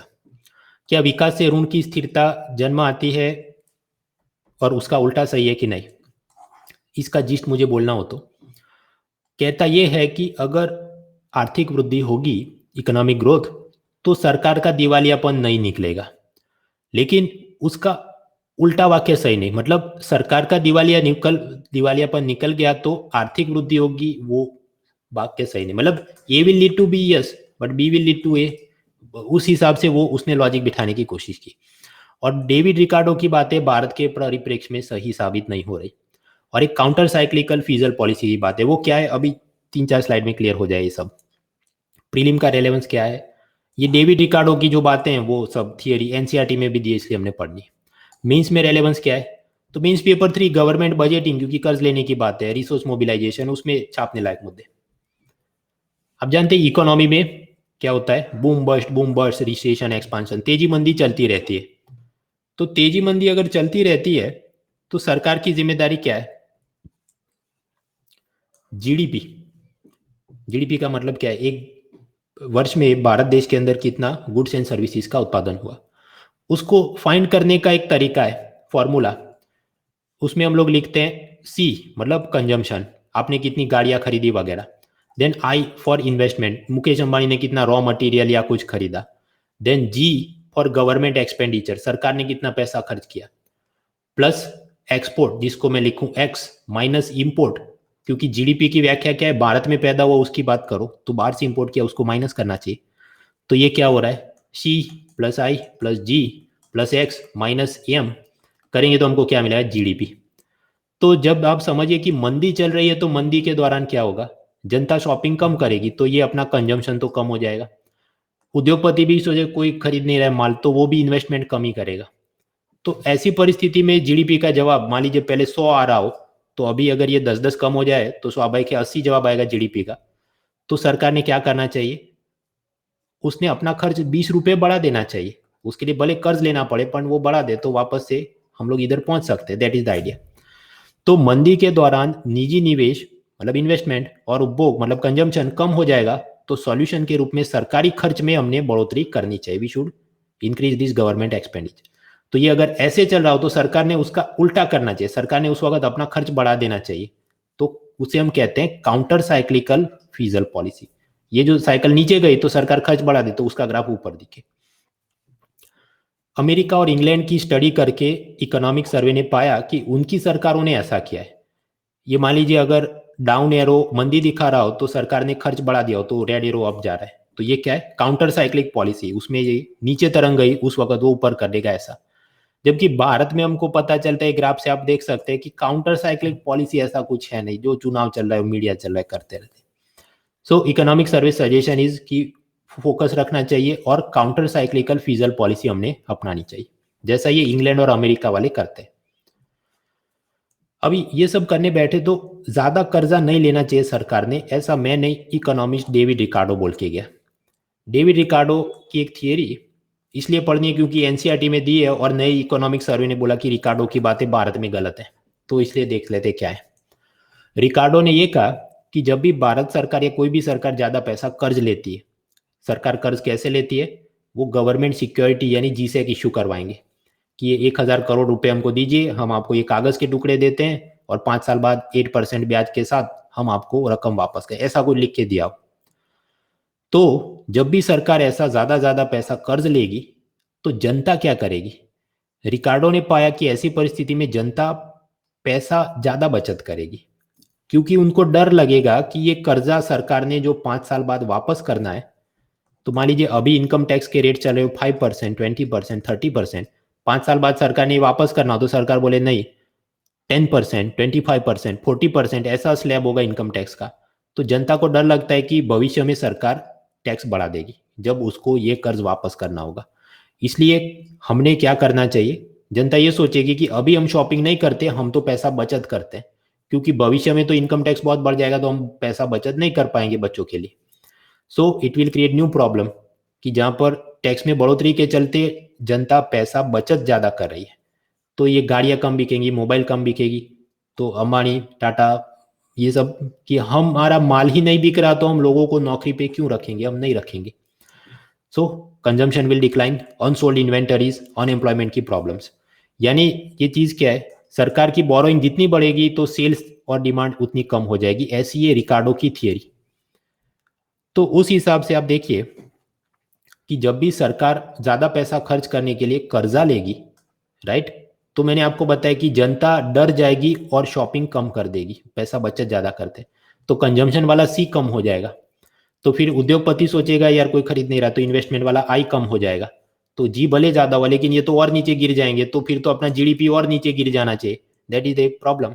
तो अगर डेविड रिकार्डो सही है तो कर्ज में जितना पैसा ज्यादा लेंगे उस हिसाब से कंजम्पशन इन्वेस्टमेंट कम हो जाएगी, तो जीडीपी कम हो जाएगी, ऐसा सब थियरी बोलती है। इकोनॉमिक सर्वे ये कह रहा है कि डेविड रिकार्डो की ये थियरी गलत है। इकोनॉमिक सर्वे ने ये नेहरू गांधी इंदिरा गांधी के टाइम में सब सर्वे किया, मतलब लेटेस्ट सर्वे ने उस जमाने में सीन क्या था उसके सर्वे किया कि उस जमाने में तो सरकार बहुत ज्यादा कर्ज में पैसा लेती थी, तो क्या उस जमाने की पब्लिक को डेविड रिकार्डो वाला सपना आ गया कि इनकम टैक्स बढ़ेगा और उन लोगों ने शॉपिंग कम कर दी थी? ऐसा कोई उसको लिंकेज मिला नहीं।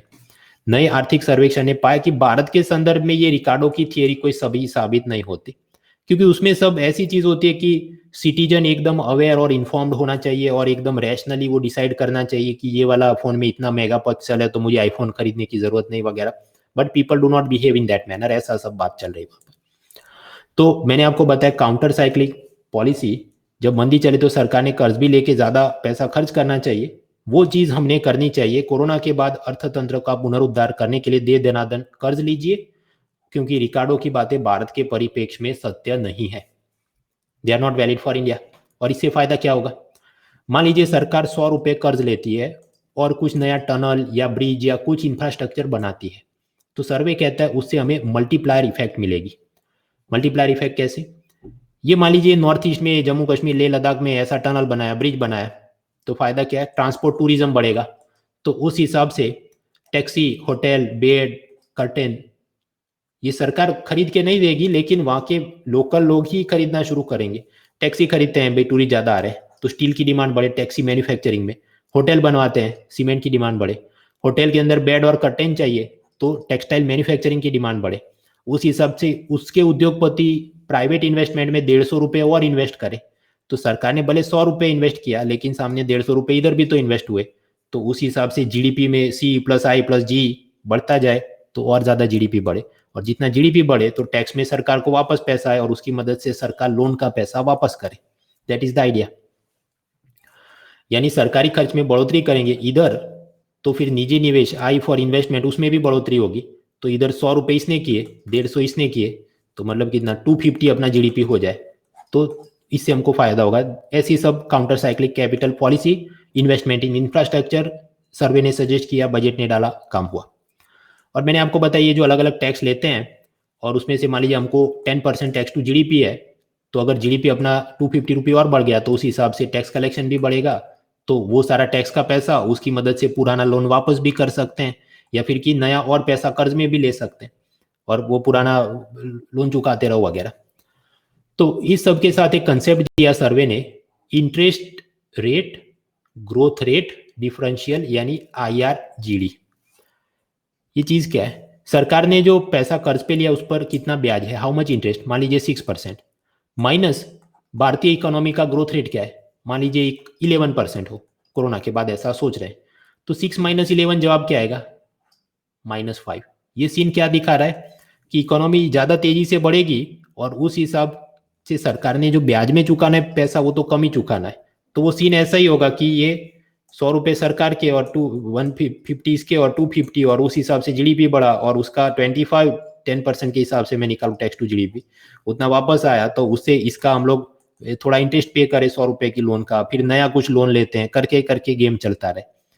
तो ये सब हम करेंगे। इन अदर वर्ड्स, जब भी ये IGRD की रकम नेगेटिव मिले वो क्या दिखाता है? डेट इज सस्टेनेबल, उस कर्ज को हम वापस चुका पाएंगे, क्योंकि ये जो मल्टीप्लायर इफेक्ट मैंने आपको समझाई उसके चलते। तो MCQ में याद रखना है कि ये रकम नेगेटिव मिले तो वो खुशी की बात है, ऑन दी अदर हैंड ये रकम पॉजिटिव मिले तो वो दुख की बात है। क्यों? वो ऐसी बात है कि भारत की जीडीपी 4% पे ग्रोथ कर रही हो और ब्याज दर 6% हो, तो स्वाभाविक है टैक्स टू जीडीपी और वो जो ग्रोथ के हिसाब से सरकार उतना कमा नहीं पाएगी कि ब्याज की रकम और मूलधन की रकम वापस कर सके। So then debt will not be sustainable. यानी IRGD की आंसर जब प्लस में आए that is a sad thing, जब माइनस में आए that is a positive thing. So that is debt sustainability वगैरह। अभी मित्रों इसके बाद हमको पढ़ना है वो करीब 20 मिनट चलेगा, लेकिन उससे पहले एक 5 मिनट का ब्रेक लेते हैं ताकि मेरे गले को भी थोड़ा आराम मिले, and then we will move forward. So break for 5 minute and then we move forward.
Thirty more seconds.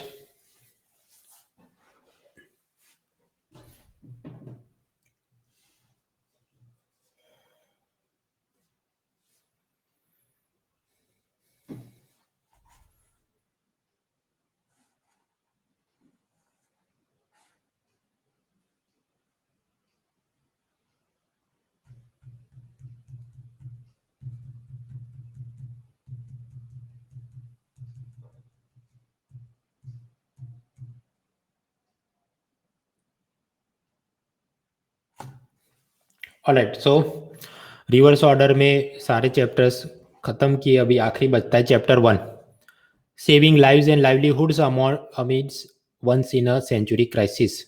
सदी के विरल ही आने वाले संकट में जीवन और आजीविका को बचाना. एक लाइन में क्या है जिसका जिस्ट?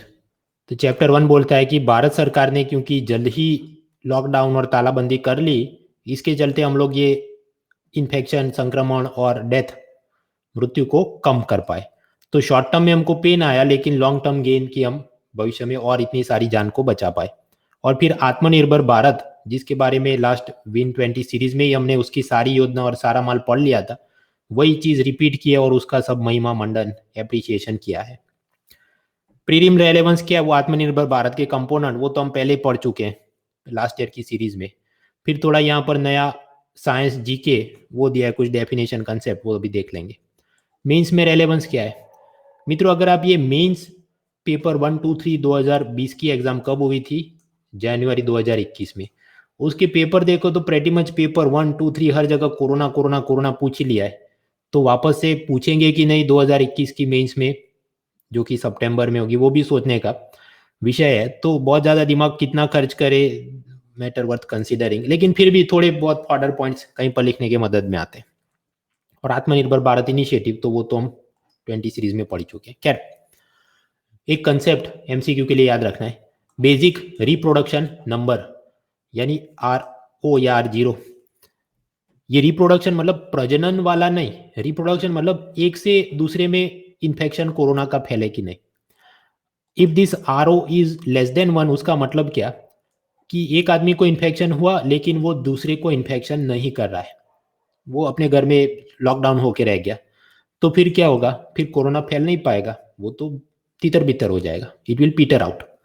सपोज RO इक्वल्स 1, उसका मतलब क्या, एक आदमी दूसरे एक आदमी को इन्फेक्ट कर रहा है, लेकिन ऐसी भी चीज में पेंडेमिक महामारी तो नहीं होगी, हम कंट्रोल कर पाएंगे। And then RO could be greater than 1, कि एक आदमी दूसरे दो लोगों को इन्फेक्ट कर रहा है, तो फिर तो हाँ, तो डबल डबल ये दो लोगों को करे, ये दो लोगों को, तो आप समझ सकते हैं महामारी फैलेगी।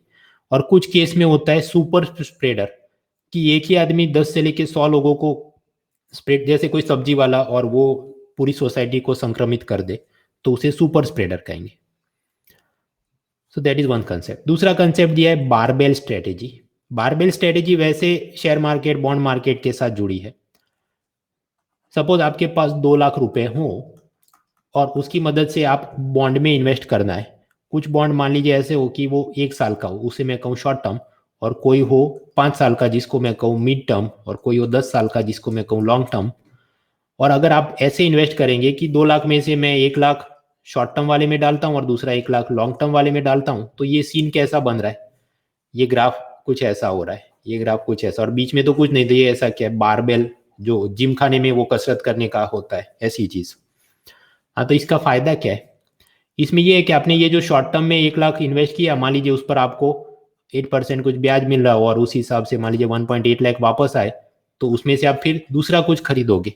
जब शॉर्ट टर्म का बॉन्ड मैच्योर हो जाएगा, प्रिंसिपल इंटरेस्ट वापस आएगा, तो उस ब्याज और मूलधन से वापस आप किसी और दूसरे किस्म के बॉन्ड खरीदने का सोचे।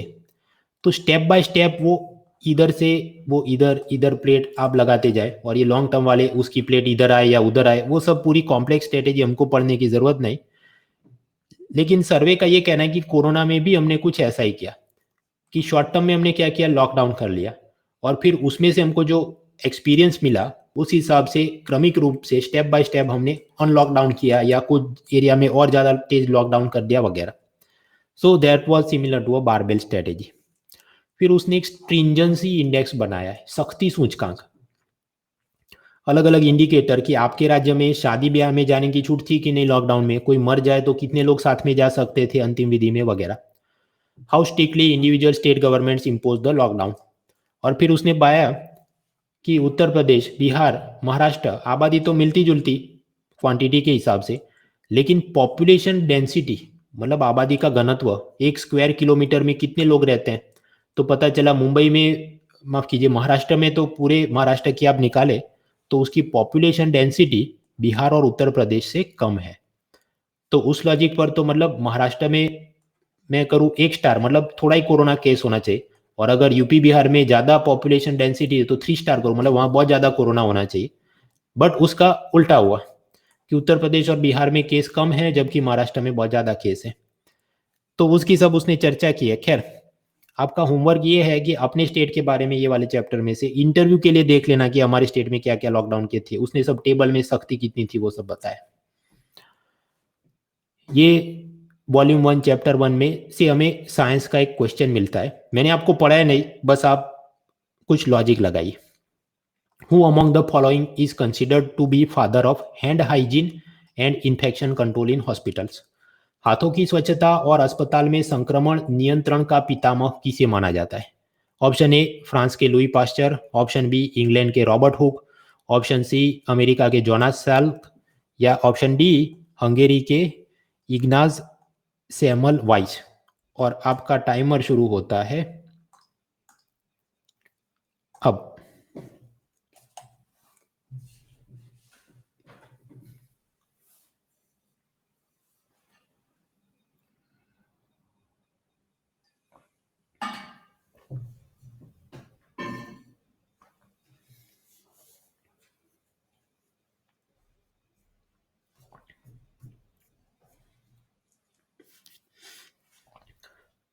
नितिशा, अमोघ, विकास, डॉली, अनुष्का, हंसा, राज, कृष्णा, सचरित, सौरव, शुभम, ज्वेल, अविन, मयूर, सुशांत, अमन, सतीश, खालिद, अमृत, अविक, रॉन, गौरव, निनाद, भाविका, आयुषी, अंकित, मयूर, संजीव,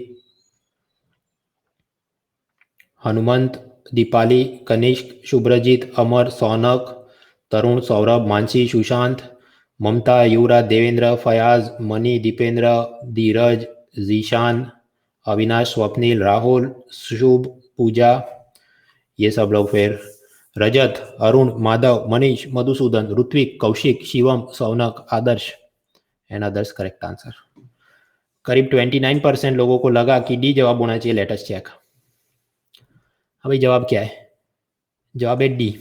ये हंगेरी का फिजिशियन इग्नाज सैमुअल वाइस, क्योंकि इकोनॉमिक सर्वे में नाम है इसलिए हमने देखा, तो असल में वो सब वियना हॉस्पिटल में काम कर रहा था, तो उसको पता चला कि उस जमाने में डॉक्टर हाथ धोते ही नहीं थे।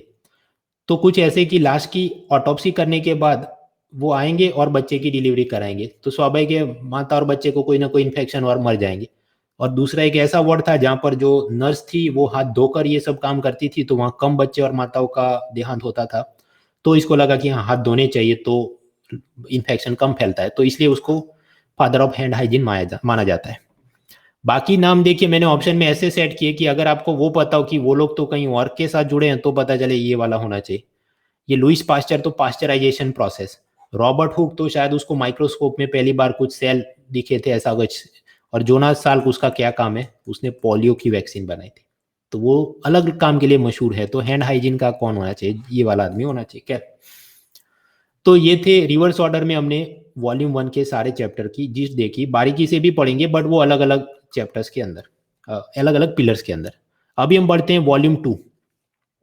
वॉल्यूम 2 में बात क्या होती है, पुराने वर्ष में मतलब 2020 वाला जो साल था उसमें क्या आंकड़े रहे, इंपोर्ट एक्सपोर्ट, सर्विसेज में, industry, infrastructure, agriculture, employment, human development में क्या प्रोग्रेस थी, उसके सब आंकड़े वो दिखाता है।